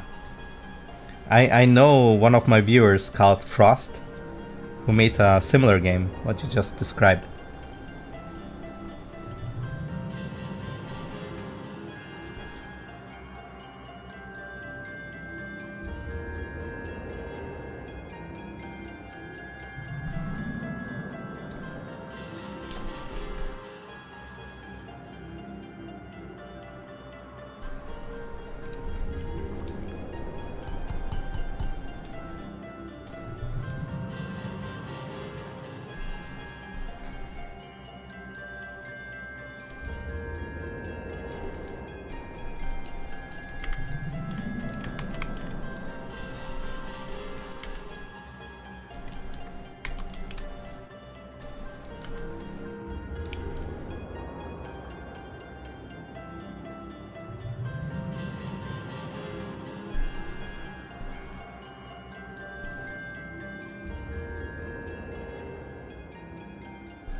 I mean, now I can just say find.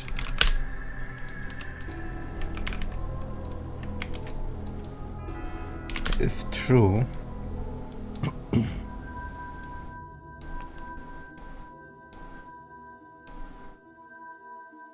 false, like that. Can I make a function out of this? Probably can, but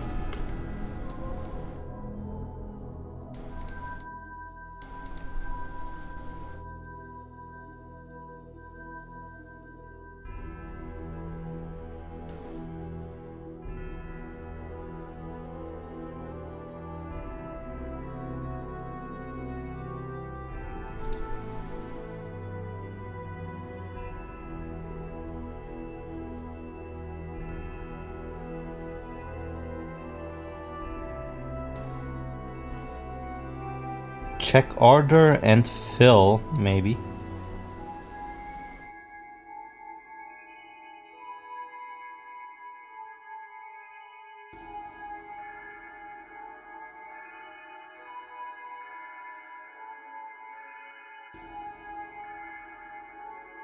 But that's not correct, is it?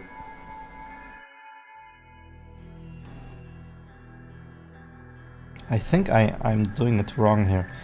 It can be more efficient. I think I need to fill to check map with the front fighting entities.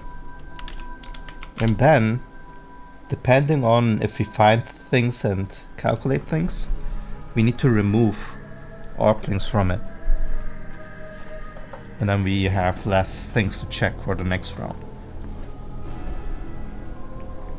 So instead of checking like this... Well, but we still need this. Because this is like the slots.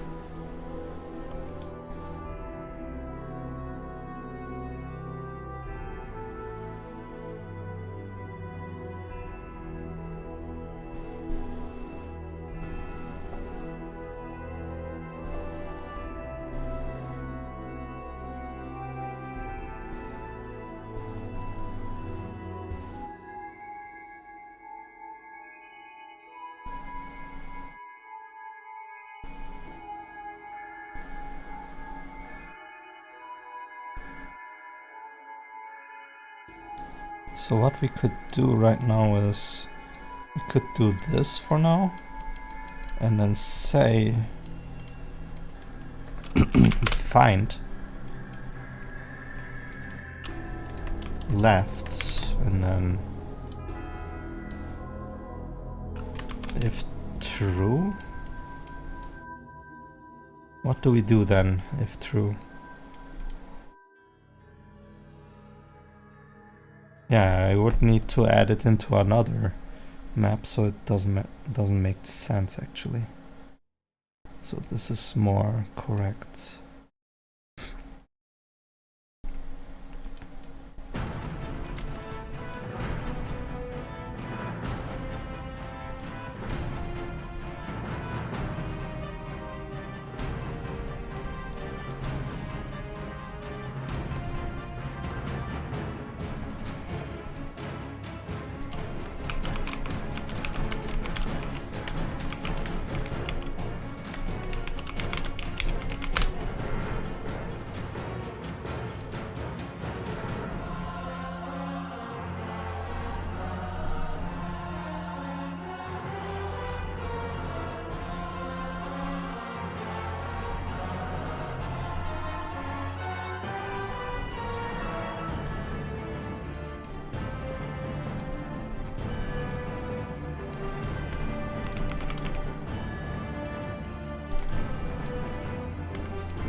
Oh, I never saw this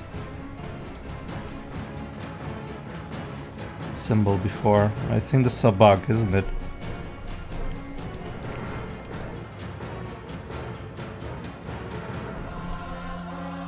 Looks like a bug.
No, this is...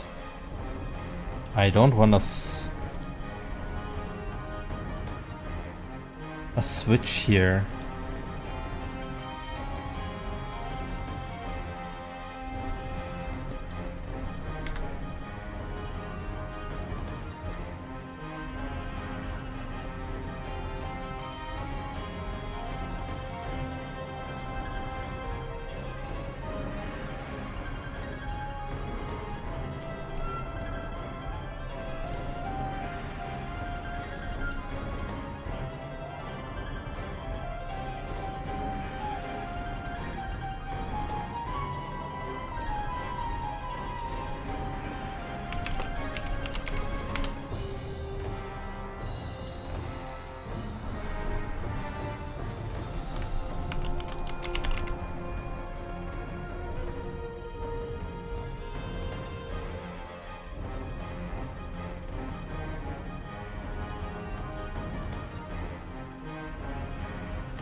Do you know about gameplay tags? I mean, maybe.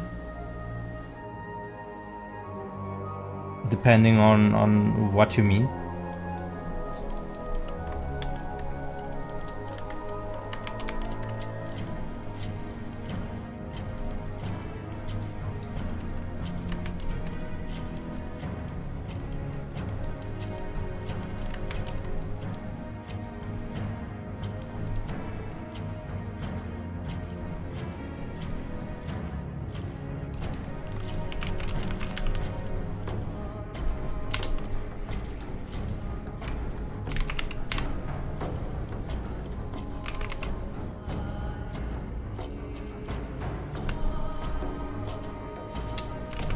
Not sure if I know.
I can see that.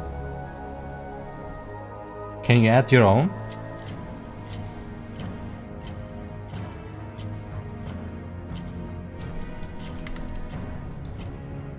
I see. So you could have like a general thing and then some children of it. Depending on what you have, it can be true for both or just one truth.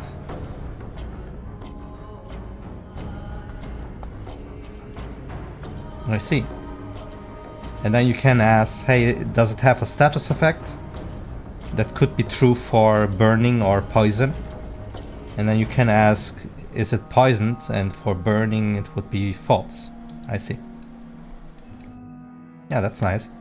I didn't know.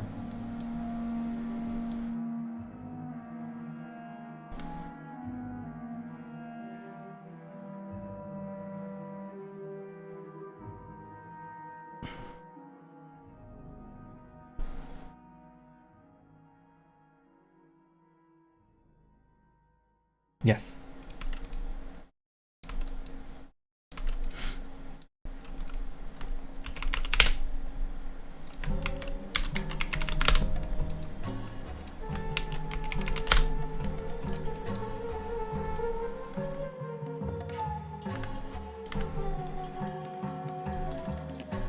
Now these three functions do whatever this would have done.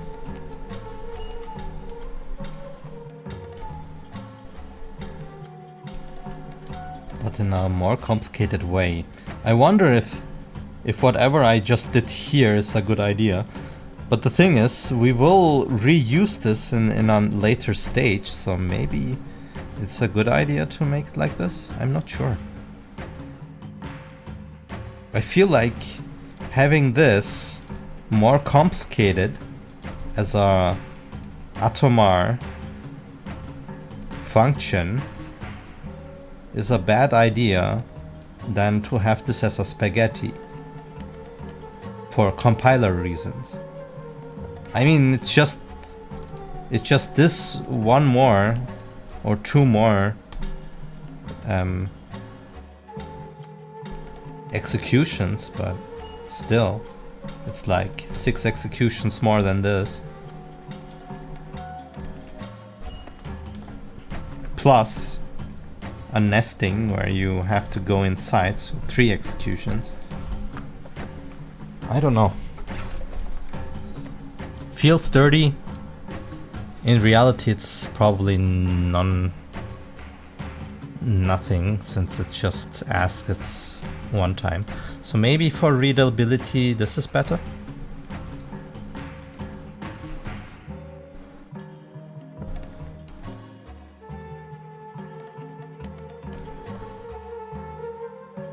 So now, what does this do? It gets the front Orblings, checks for left, center and right, and if there is a order in there. Now if this checker map is empty, we will do something, which could mean that everything is dead, but that probably would have been caught here already, which means if it's empty, it means there is no set manual order. We can go with this. Now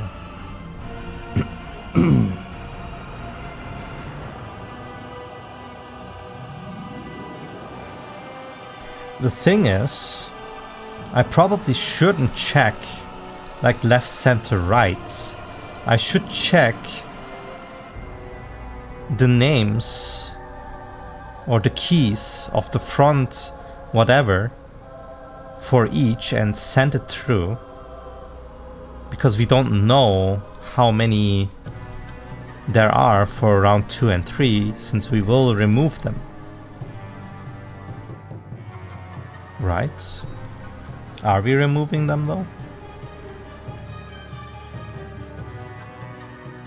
Because if they're all not one, it could be okay, whatever. I see. So yes, what we have to do is still keys, and then we have to go, wait, we can go with 4 each, like this. Take this, slot goes in here. The value we don't care probably.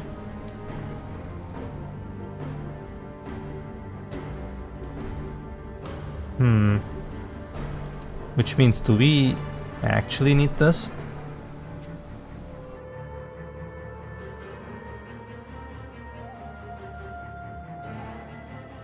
I mean, we need to add to check map, but we probably don't need this anymore. So maybe this function is dying now, and we just need to check map here and then add if we find it in here. So what we need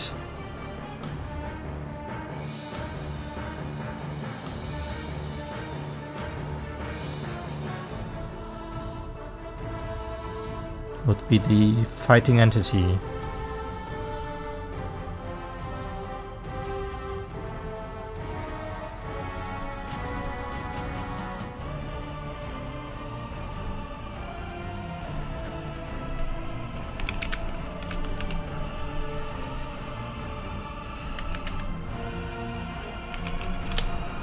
Like this.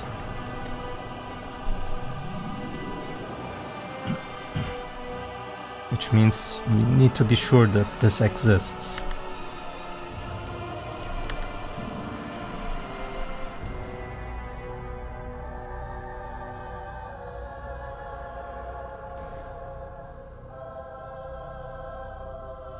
This is so stupid.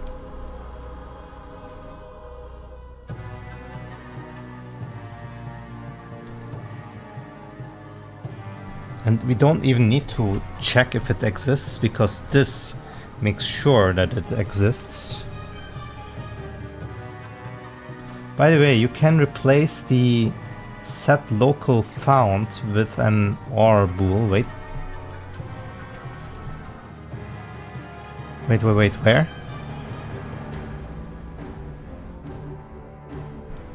Which one do you mean?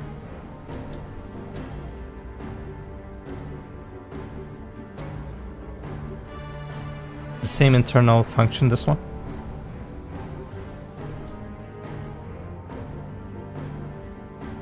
You're right.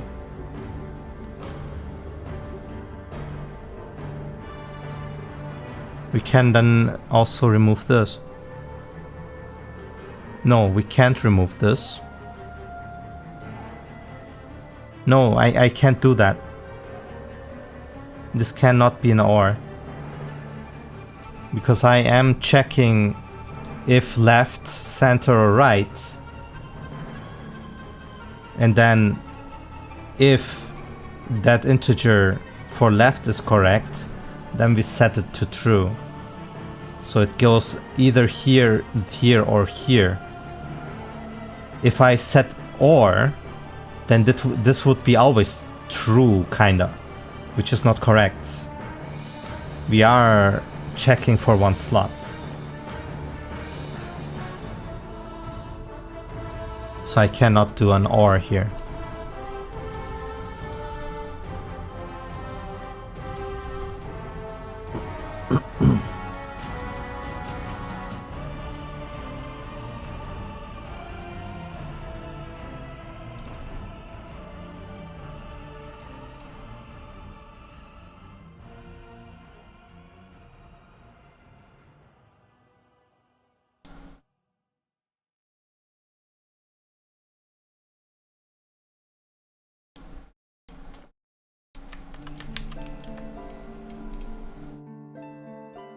So now we don't have this anymore.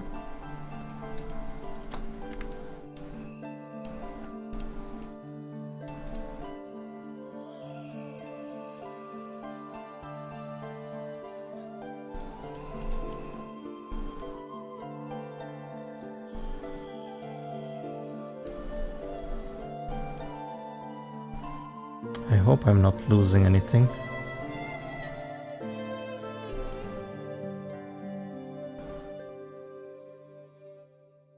Yeah, this should be fine.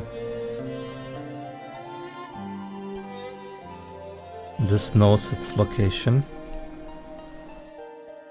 Okay, and then we jump to this part. So we can now say that these are like our relics. This goes depending on if there's something left, goes to here. We don't care about this right now. Could use the functions at a later stage though. And now this thing is empty.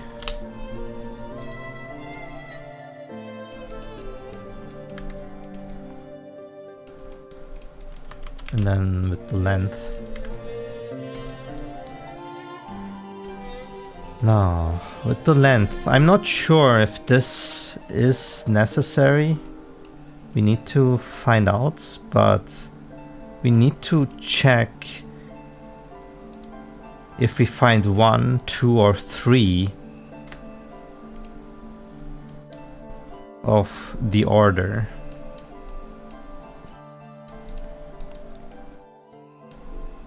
So if this is true, we go by fastest. That's easy. We just take that Orbling and order it, or we don't even have to change anything, probably.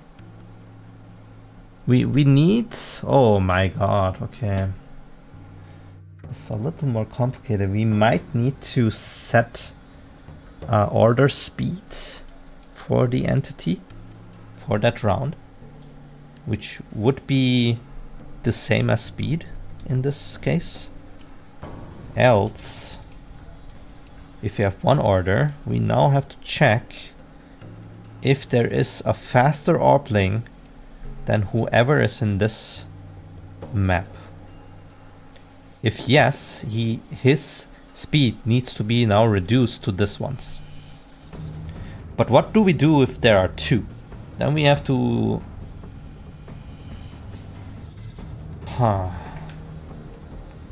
If there... Oh, okay. There's one more case I need to check. If there are... Okay, let's say we have 3 Orblings. 100, 200, and 300. Let's say we have the order 1 and 1 here.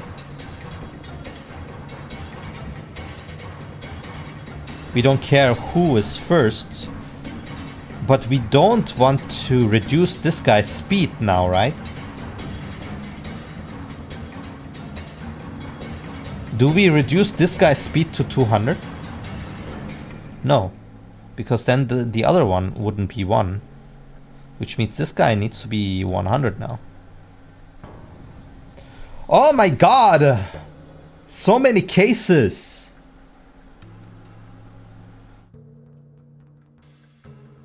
Oh, whatever. We'll go case by case. So this one is easy. This one is also easy, but I need to now set some things here up, I guess. Give me that. I need the fighting entity. This guy. Yeah. Exactly. For same speeds, the order will be randomly chosen. But that's like later stage. We don't care about that right now. Right now what we care about is setting the speeds. And there are so many fucking cases, it's insane. I guess I say it here. I could call it the order speed overrides, but it doesn't necessarily override anything. But I think I will just call it override to understand what it is. Order speed override. So if this is an NPC standard fight, this will always be overwritten by the actual speed. But for summoners, I call them summoners, this will be calculated. Okay, now we have it. Which means now we with this we need to find out who is actually faster than us. How would we do that? Let's say we have 3. I don't want to check myself. How do I just say if not self or something? So if we can we just get last index? That's funny. Key by value.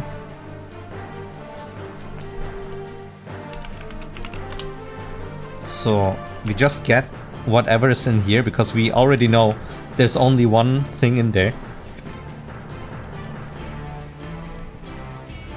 But we don't know what slot it is.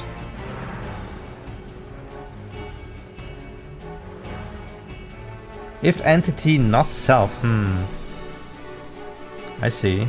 That could be something, but I'm not sure if I actually need the slots.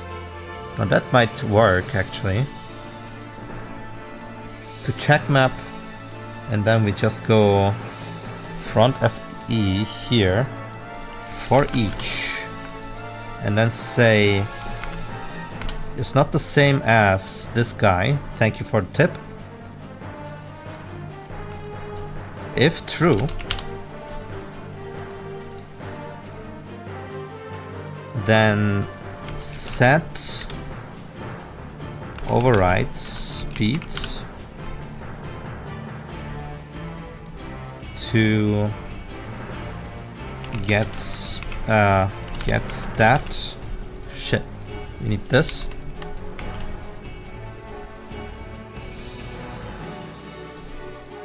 And then put it in here.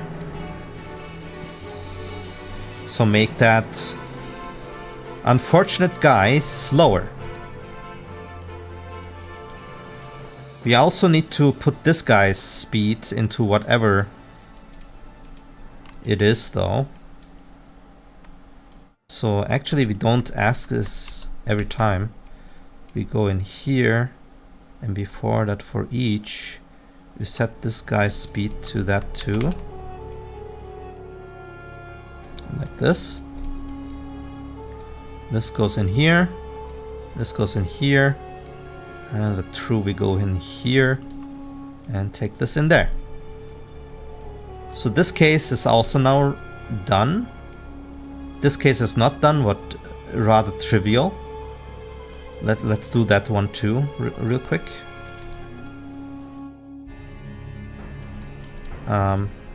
Whoops.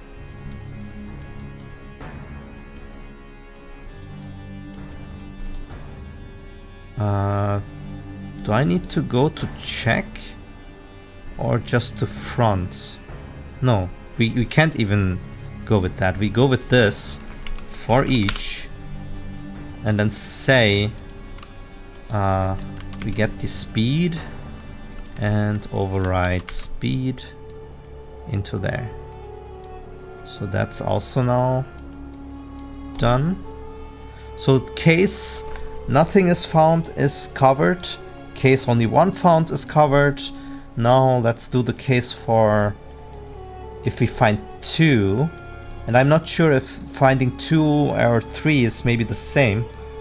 Or maybe equal to this even. Let's just try to implement it and then see if there are similarities and then maybe generalize. But for now, let's see. So this is fine. And then anything else that is... Oh, wait. This is wrong. This is wrong. We need to be sure that it is faster. That's a given. We actually need to check this guy's speed with this guy's speed. So if this one is faster,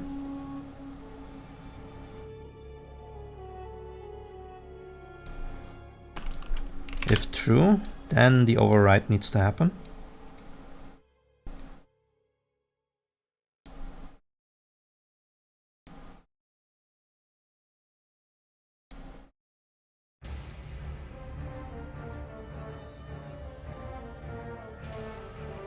Funny enough, we could... no, we need that. This...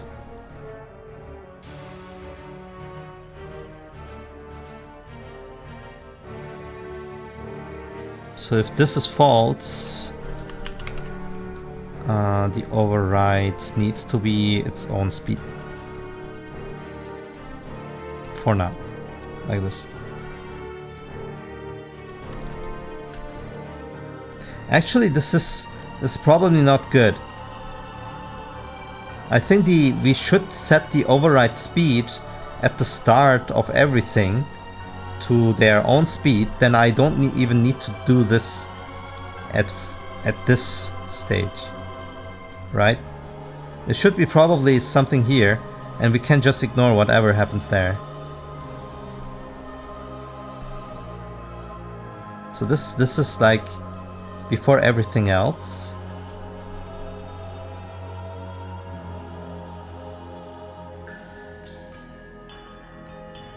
And then do this. And then here we go in here. If false, we go in here and do this. This one is like nothing. We don't care because we already did it here.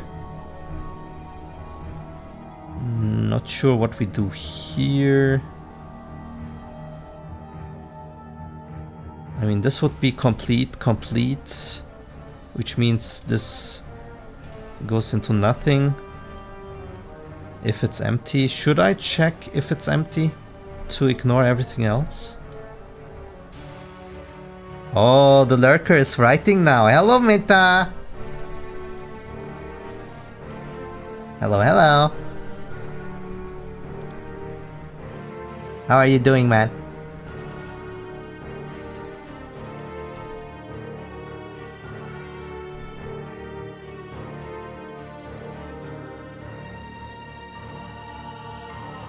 Does that emoji have a meaning? Are you drinking something, or is that just, oh, cute emoji?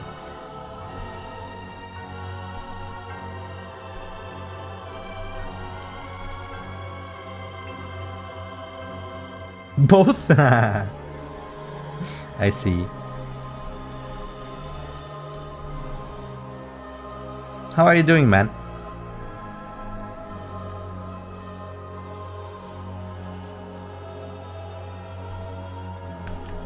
Let's just do this empty.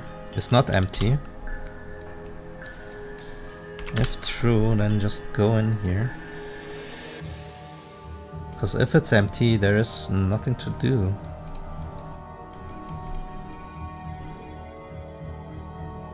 Also, this could be a sequence instead, to make it look better, instead of doing these.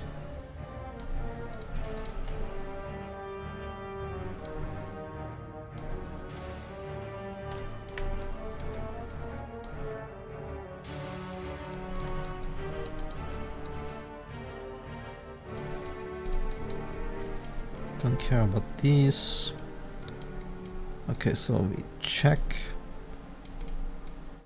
If it's not empty, we do all of the things.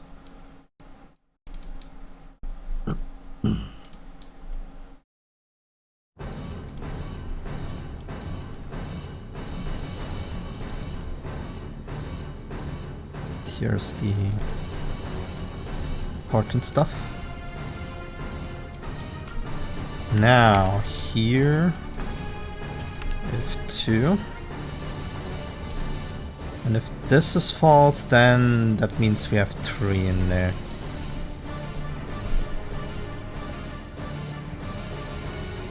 $33 kilometers.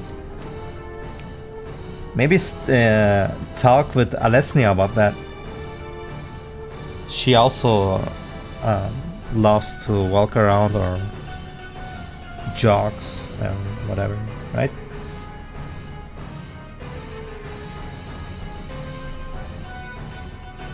So now let's think. If 2 slots have been put into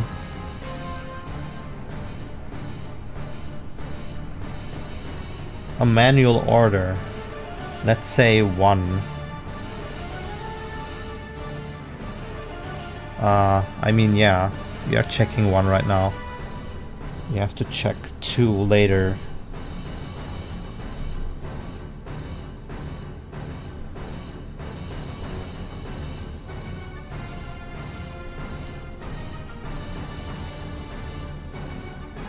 Speaking of, I think this can be then just repeated for the second one too. It's very generalized. Huh. I guess the check map can be then emptied and then refilled. So this is fine, but here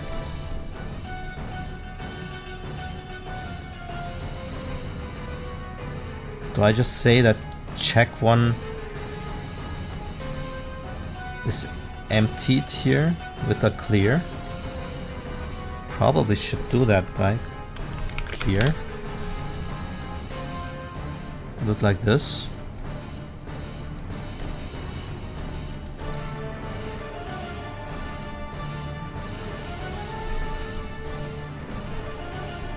So I don't have to think about anything else. And then this is the order 2.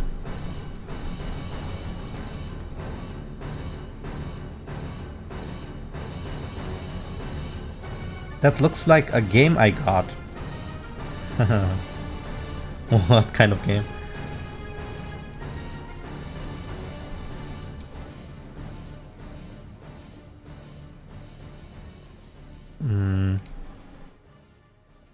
Okay, so we have 1-1.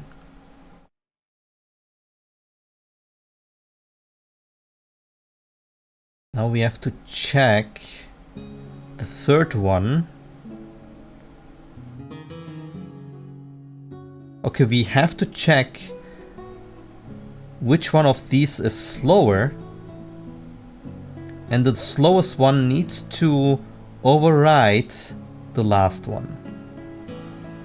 And if 3 are manual order, then we don't care.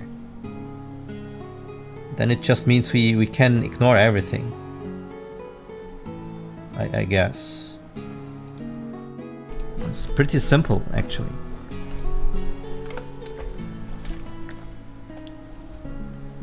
So which means we have to find out whoever is the slowest and then find out if there is one other in here, which is none of these, and override it. While true, learn. It's just a code simulator. I mean, I am coding here, so that makes sense.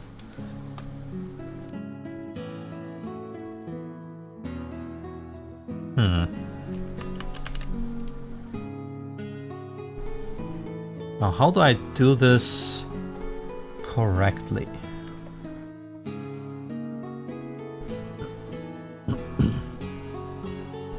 Also, if 3 is true, then actually we do nothing anymore. But if false, it needs to go here. Does that make sense?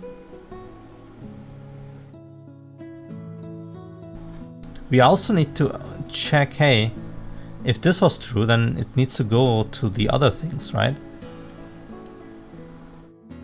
Ah.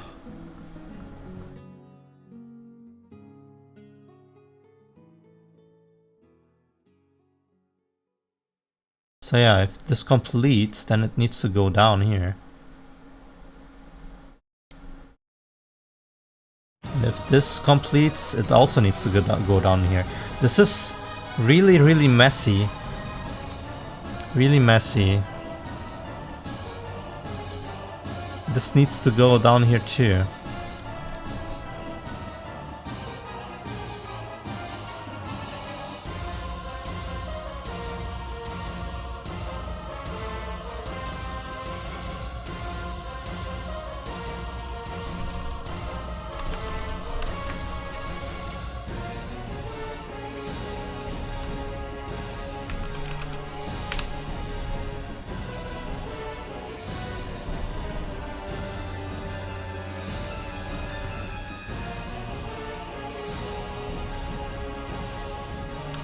No, it's fine.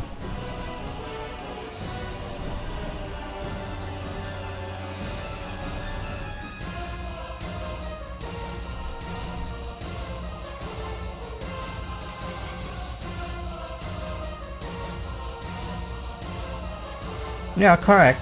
I mean, coding is nothing else. It just gets complicated if you do many things cascaded into each other, I guess.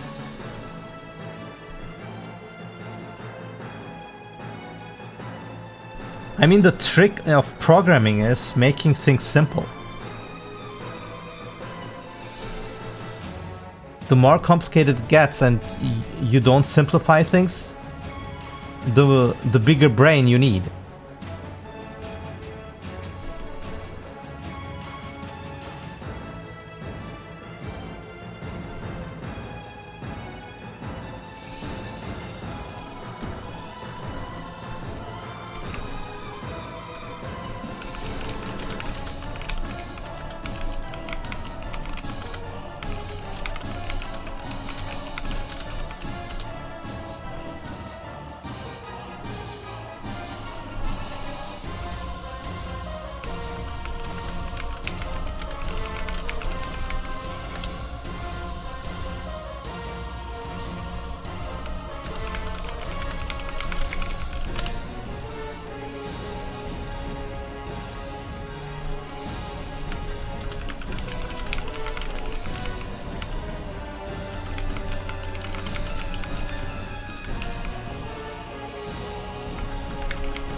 Holy spaghetti.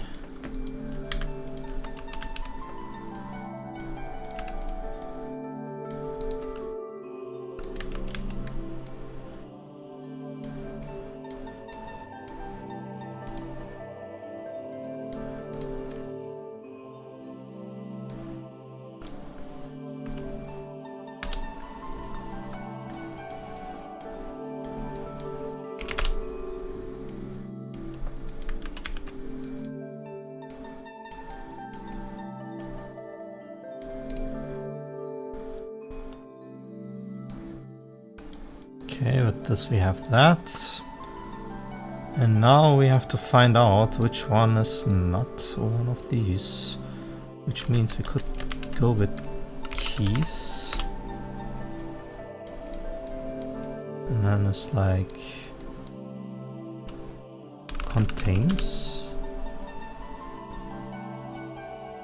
No.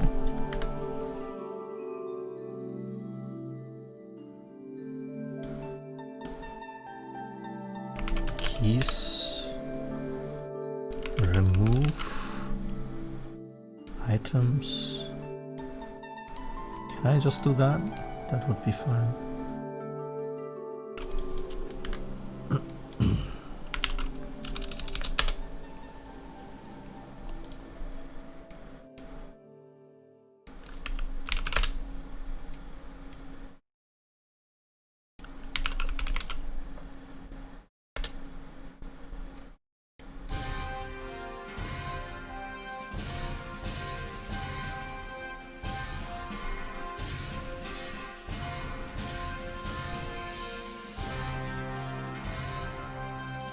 Yeah, that makes no sense. This is a copy, but... Ah, okay, it's execute, so this will not change. This will work.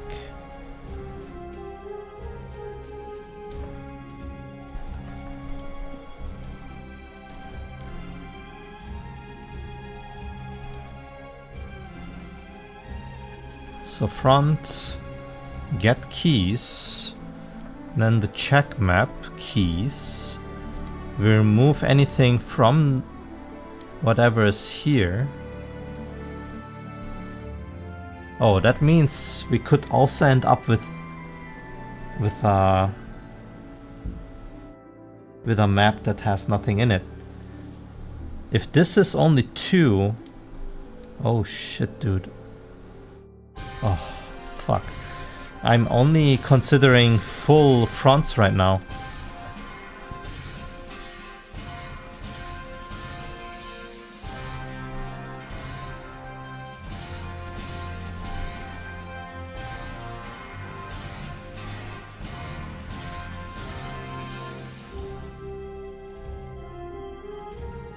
Okay, this works. That's for certain.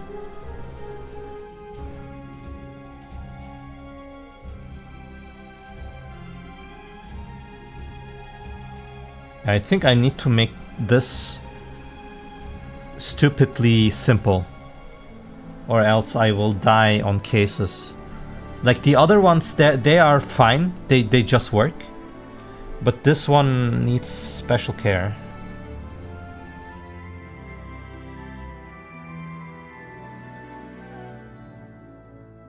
And this is the only case that is left. Okay, so what if I remove everything and this is empty? Is that a problem?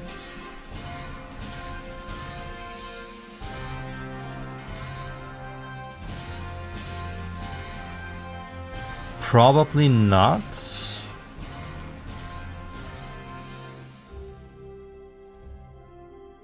So the keys are removed here. Then I can say find.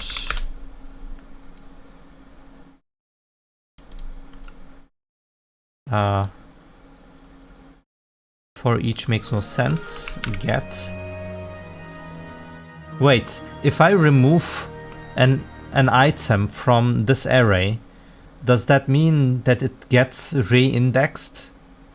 And the removed index is gone and...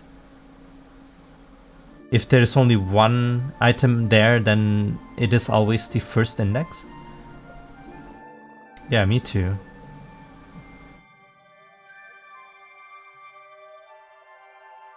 So if I go here, this is a given that this exists.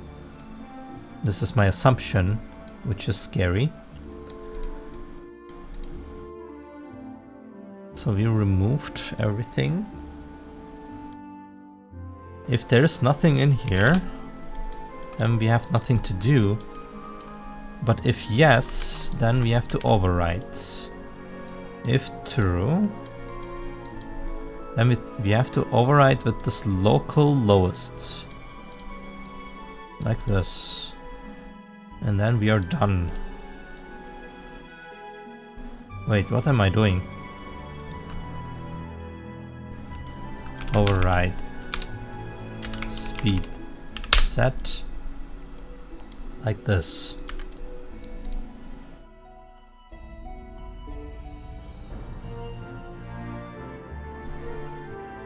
The order of maps is not guaranteed. I mean, the order, I don't care. It's more like, are there gaps in arrays?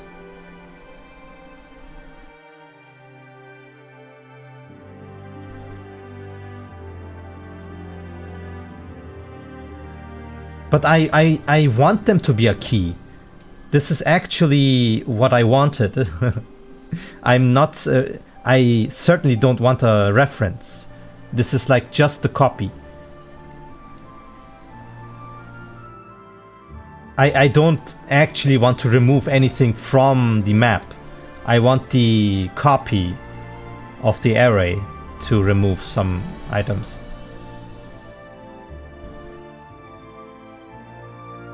Mutable? You think? I think you can do this. I'm sure this is like handled as local. I guess I have to test this. I'm sure this is actually possible. Like this is like the same as this. Literal string array, can you say that? I don't know. Whatever.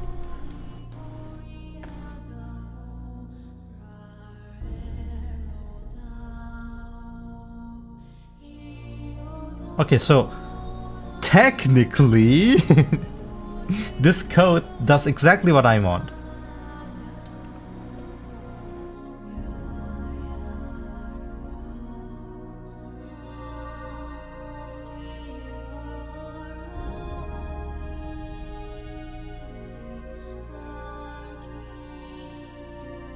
That's...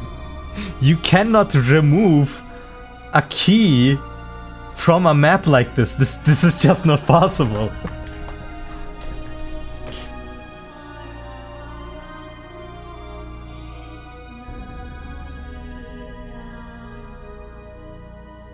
Okay, I will prove it. Let's make a study here.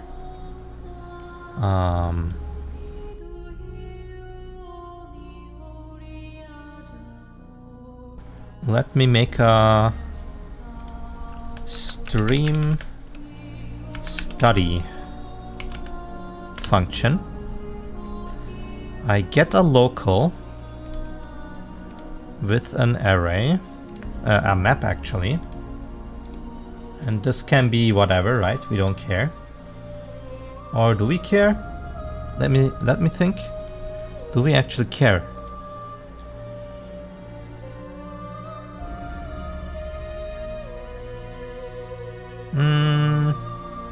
I actually don't care, no.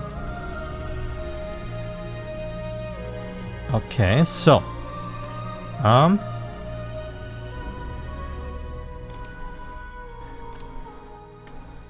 and then duplicate this.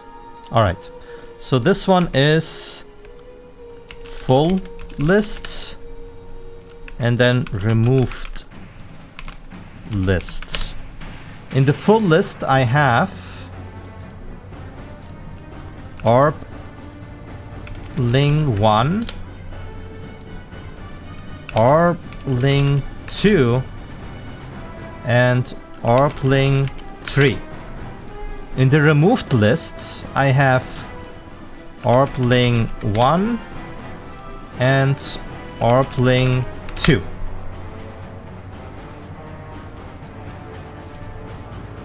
So if I go here, let's copy this for now, so we actually do it the same way. So this is my full list, and this is my removed list. I get the keys, and then for now, let's do a for each and print them, just to know, hey, these are actually in there. Let's say print 1 here, start, like this, and then we go in here and say print the names one after the other, and then print first check complete, right? And now we can do the interesting thing. Full list, remove list, perfect. So we have the keys here. I will now go in here. We should also check this one.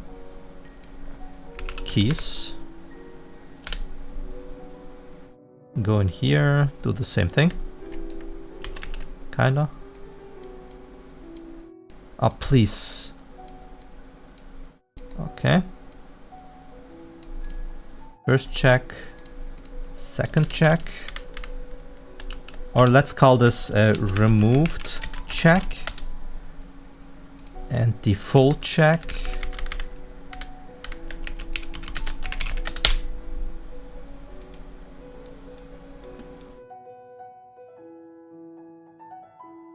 Yeah, but I want to be like extremely how to say, accurate. As in the indexing, etc. I want to make sure everything is how I want them to be. So I'll do a full print. So this is now there. Now I will just go and do it again from the beginning. So what I'm doing is I get the full list and remove the things from the removed list. So I go there, I go in here and say for each, and then say remove from here, item, like this. And now we have to check whatever is inside here, right? So I don't care about this, but we want to print whatever is for each loop. Remove done.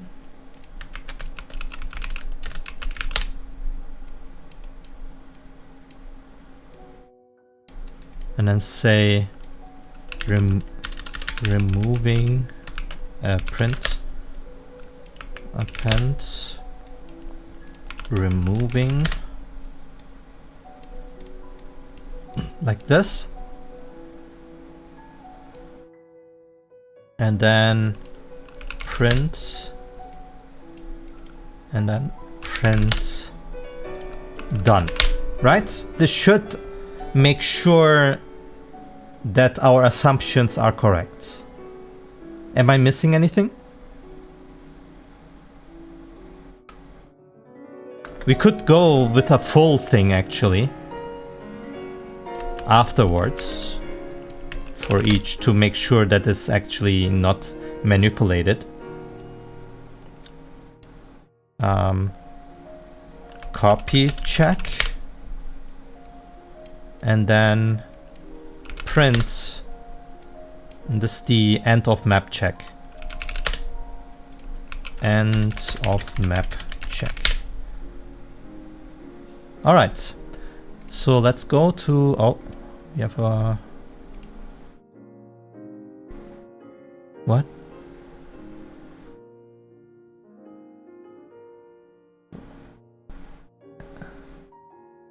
What's the problem? Blueprints compiler could not connect default value to input pin full list. Why? Maybe because I called it full list. F list 1 R list 2. How about that? Are you kidding me?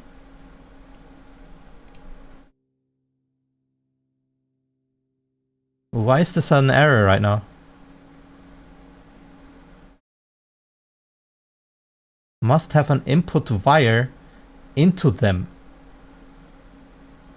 What do you mean inputs? These are not inputs.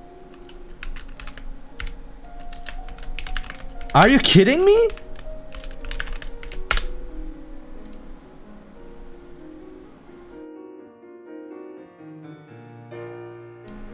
It's actually throwing me. What do you mean these are inputs? These are local variables. Wait, no. It's talking about math inputs? Oh, they are not wait. Is that a problem? Huh? Wait. Do I need to actually enter something in here?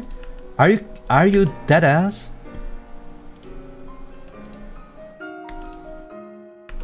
I mean, the values I really don't care about.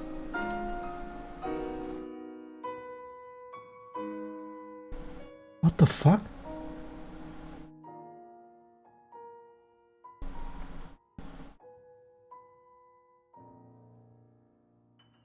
Could not connect default value to input pin.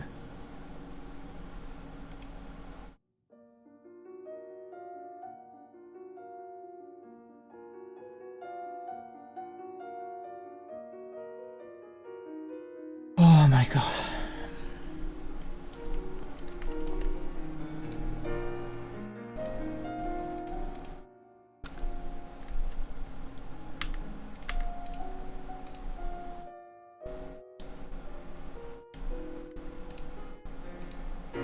Oh, now it works? You mother...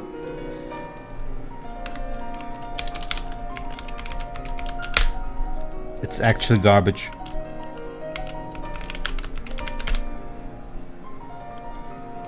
Fuck, man. Now I have to find out which one goes where. So stupid! Unreal! I think it was like this. Okay, we are good to go. What's with this? It was the full list. Because full list gets removed, we want to check if the map is fine. But now it's fine. Okay, now let's enter the things. Orbling 1. Orbling 2. Orbling 3. Compile. Huh. You cannot enter a default value in a function.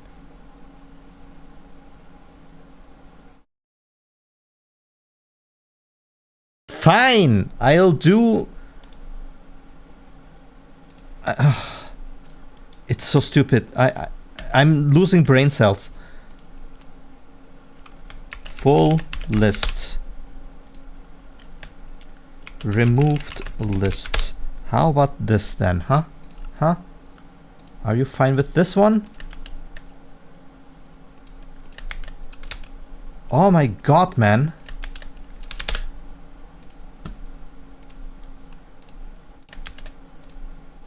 Actual garbage.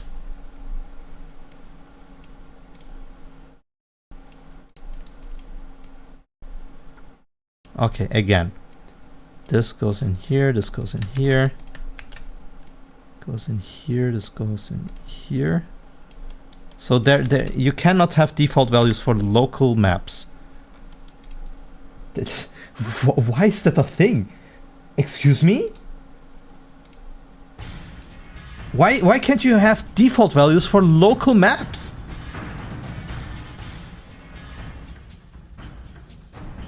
That's dog shit. Holy whatever. Let's make a new map and save it.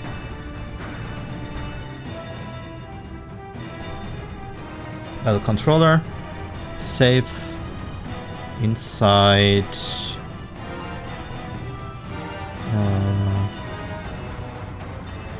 blueprints, battle, here, test and delete me, something like that, and then we go in here,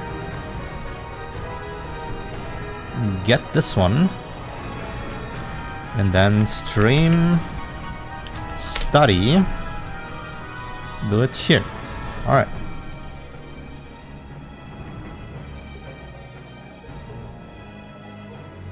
I figured those locals are cursed because you made them in a weird way.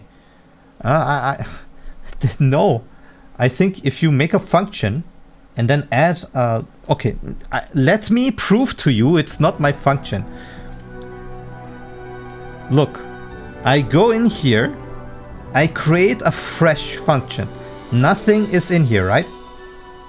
I go local variables and I have my map in here. I go compile. It's fine. But now I say Orbling compile. No. It cannot have default values. It is not my code. It is actually Unreal not allowing you to have default values for a local variable. Anyway, let's test this. Here we go. Boom. So what did we get? Copy this.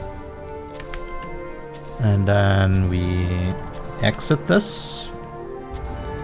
And then we go to our code. All right. So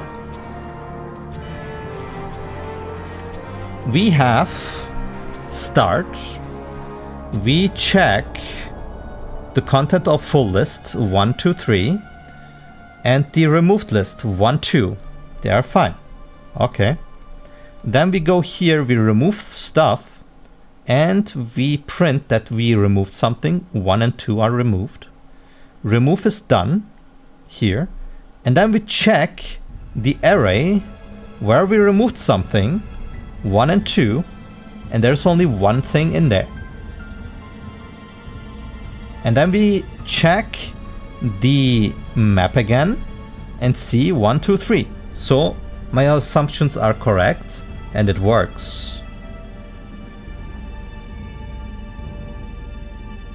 We are Gucci.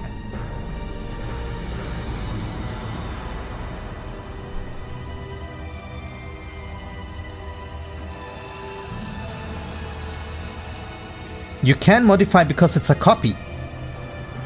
It's like a local variable, so to speak, that lives only in that instance. If you go, there's one thing that you have to keep in mind. The moment you do this, wait, there's one strange thing that you have to keep in mind. Like, you remove these things, right? The moment you go in the code and go into this again, this gets refreshed. That's the thing you have to keep in mind. So this will create a copy here, and that exists there forever until you, of course, go out of the function. Feels scuffed, but it isn't. It's not really hacking, man. It's actually the intended functionality of this thing. It's a copy. It's there for a reason.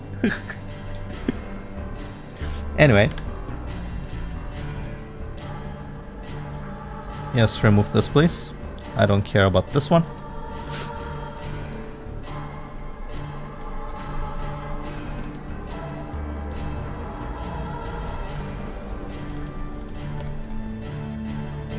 Okay, and this can go away.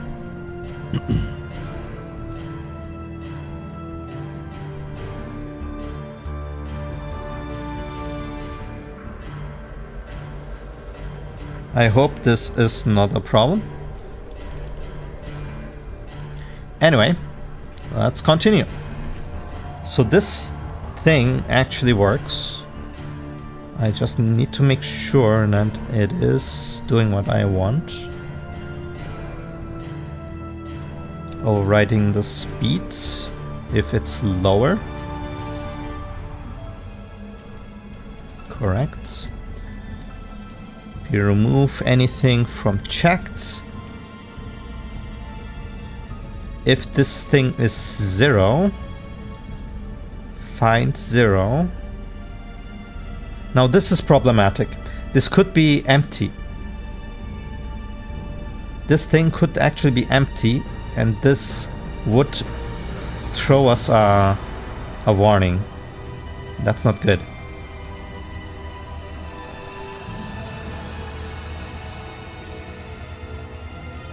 What we could do is a for each, which would only loop once. We could also say is not empty and check that once. If true,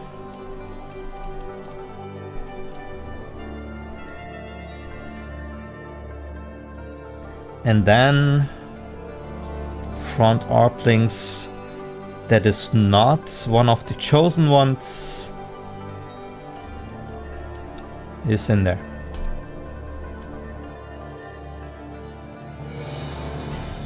Okay. Now can we get this into a function?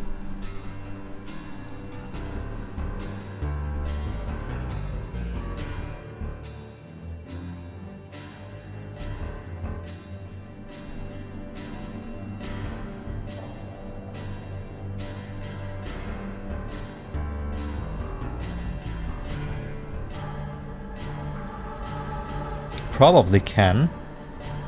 Shouldn't be really hard.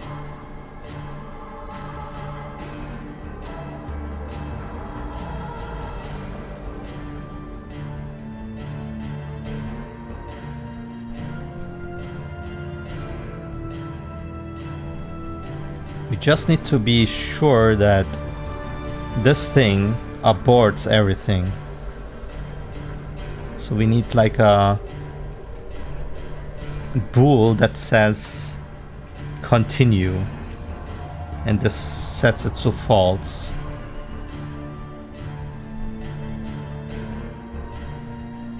Or we could call the bool should not continue and set it to true.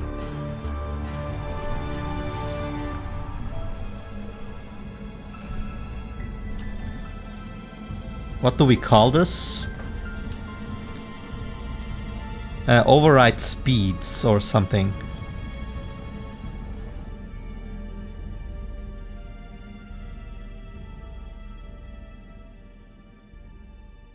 From check map.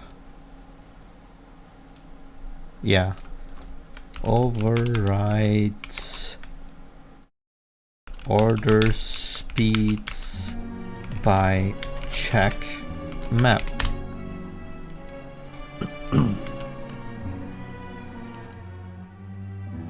Then we can just copy all of this.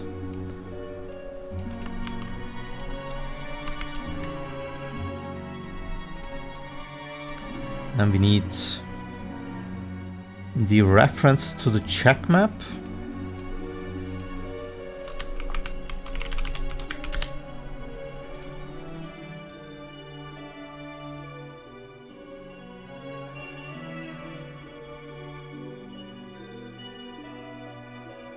Why was this default? Wait, I'm scared now.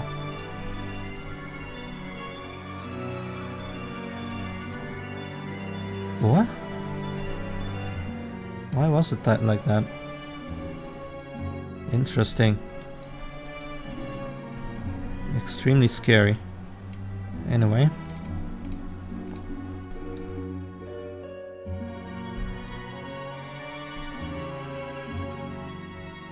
Now front FE.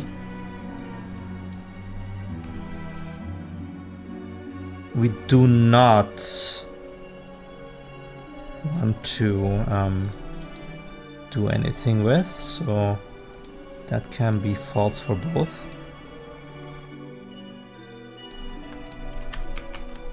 Front FE like this.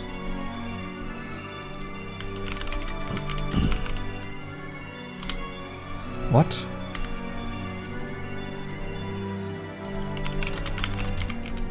That's so strange. Okay. Anyway, boom.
Okay.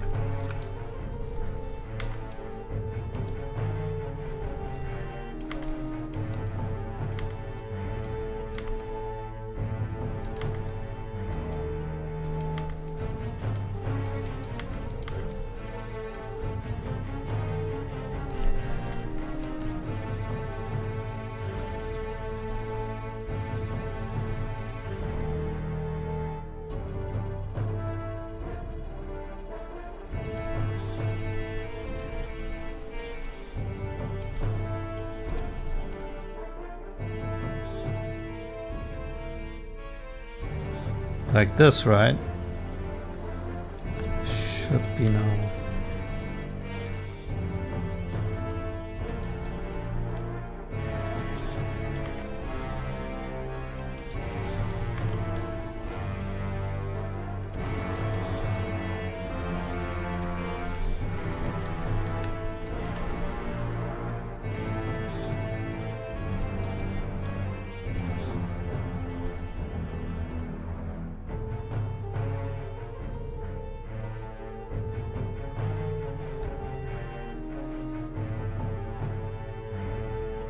Alright, here it is. So now we can just substitute all of that with this and ask for this thing. Should not continue, goes to nothing, and with false we go down here.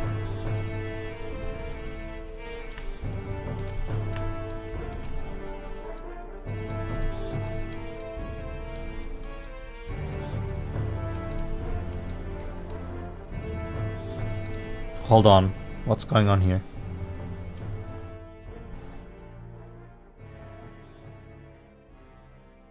Should this go in here or in here? What is this?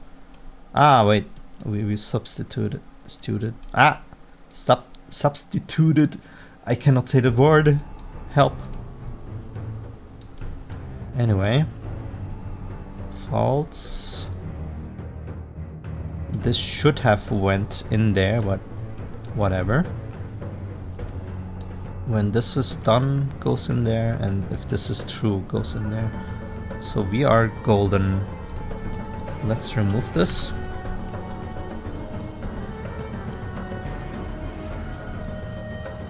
And then we would just do the same thing with this thing.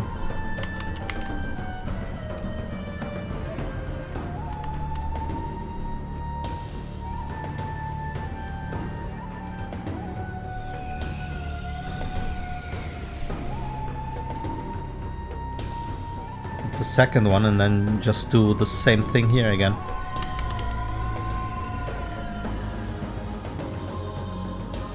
And then just a third time.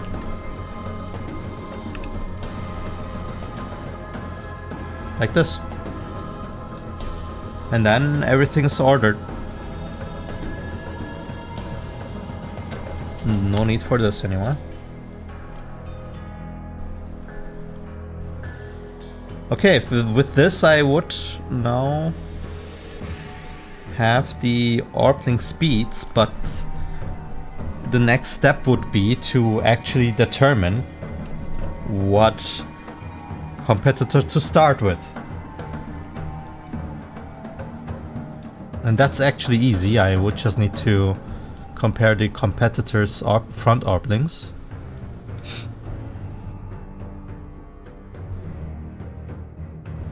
We already have it. Wait. Do I set the current speed on the competitor? I could. The competitor just needs that value. Let's add that.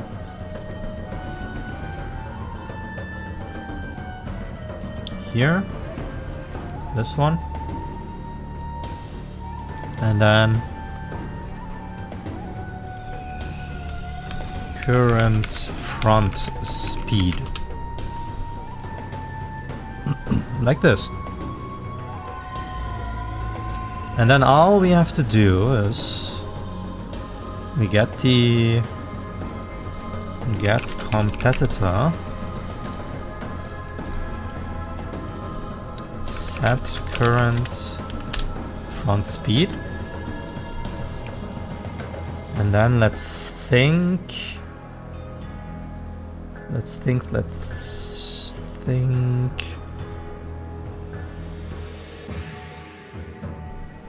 Do I just go with this? Local front. These ones. And just get the values. But I would need to know how many there are, so I can go with the length. Length. And then for each. The value. For each. And then get override speed.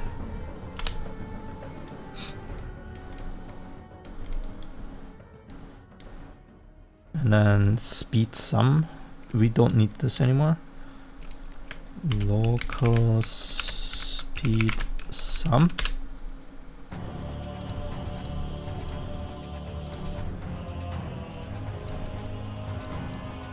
And then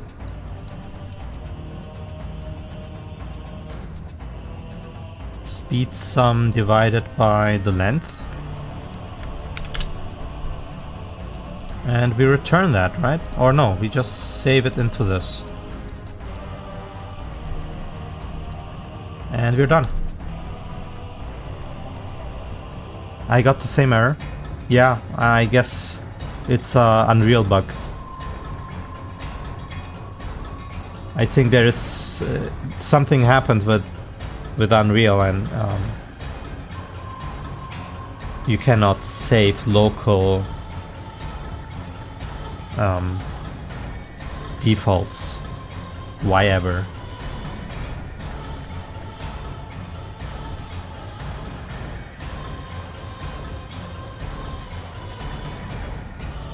Yeah, me too. I also remember. I mean, you can always initialize variables, but I also remember you can make maps, like have maps have some values. I mean, the thing is, You could go at the beginning of the function and say add, and then just add your things in there, and that's that, right? So you can always initialize by having it in the code instead of here, but this would have been better. Yeah, make map, correct. So we have a workaround, that's fine.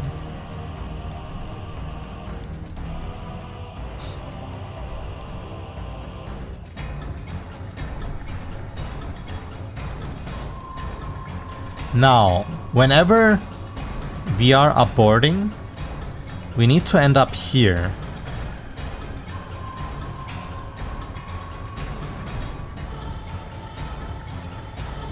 So it needs to be like this.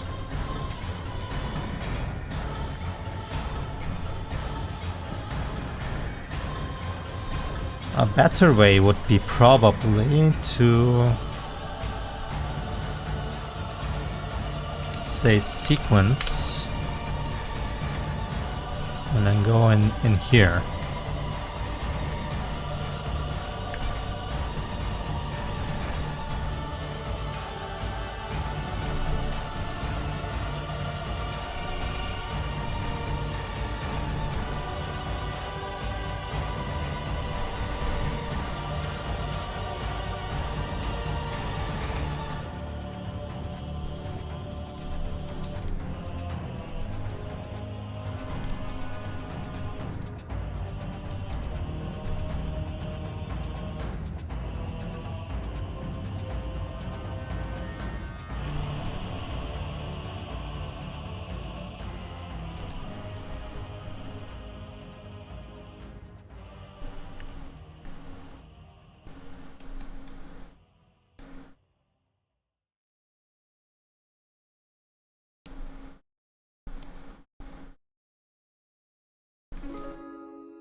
Alright, so all that's changing is 1, 2, and 3 here.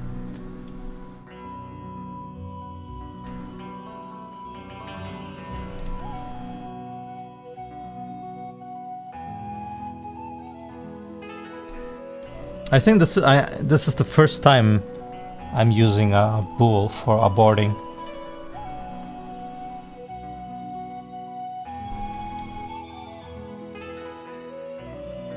Alright, here's the function. This now determines the competitor's speed for that round. And keep in mind, the speed is not the actual speed of the Orblings. It is just to calculate who is first, not how dodging works. So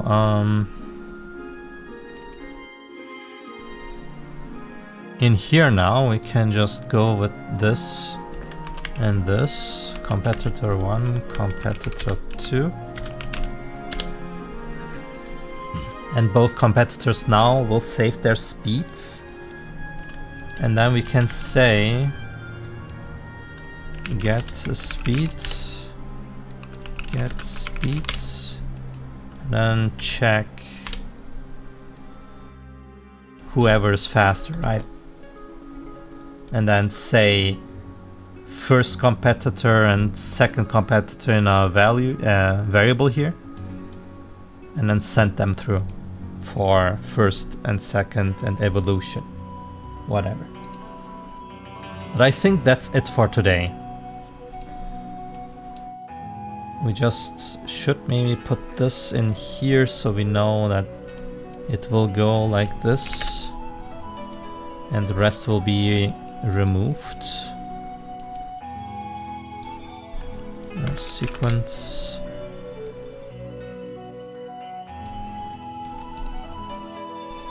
And yeah, that would be that then.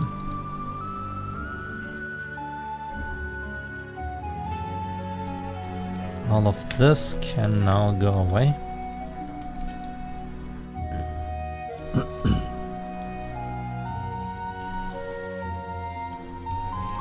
And this looks maybe complicated, but it really isn't.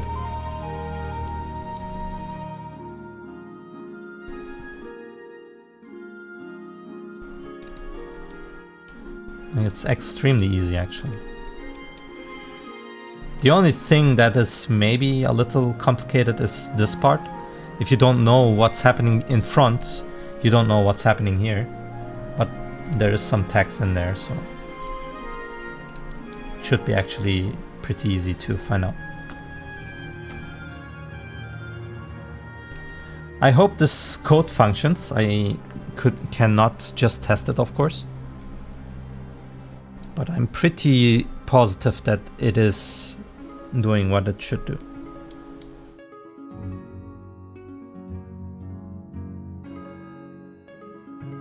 And I'm not talking about the thing we just tested, I'm talking about the actual function.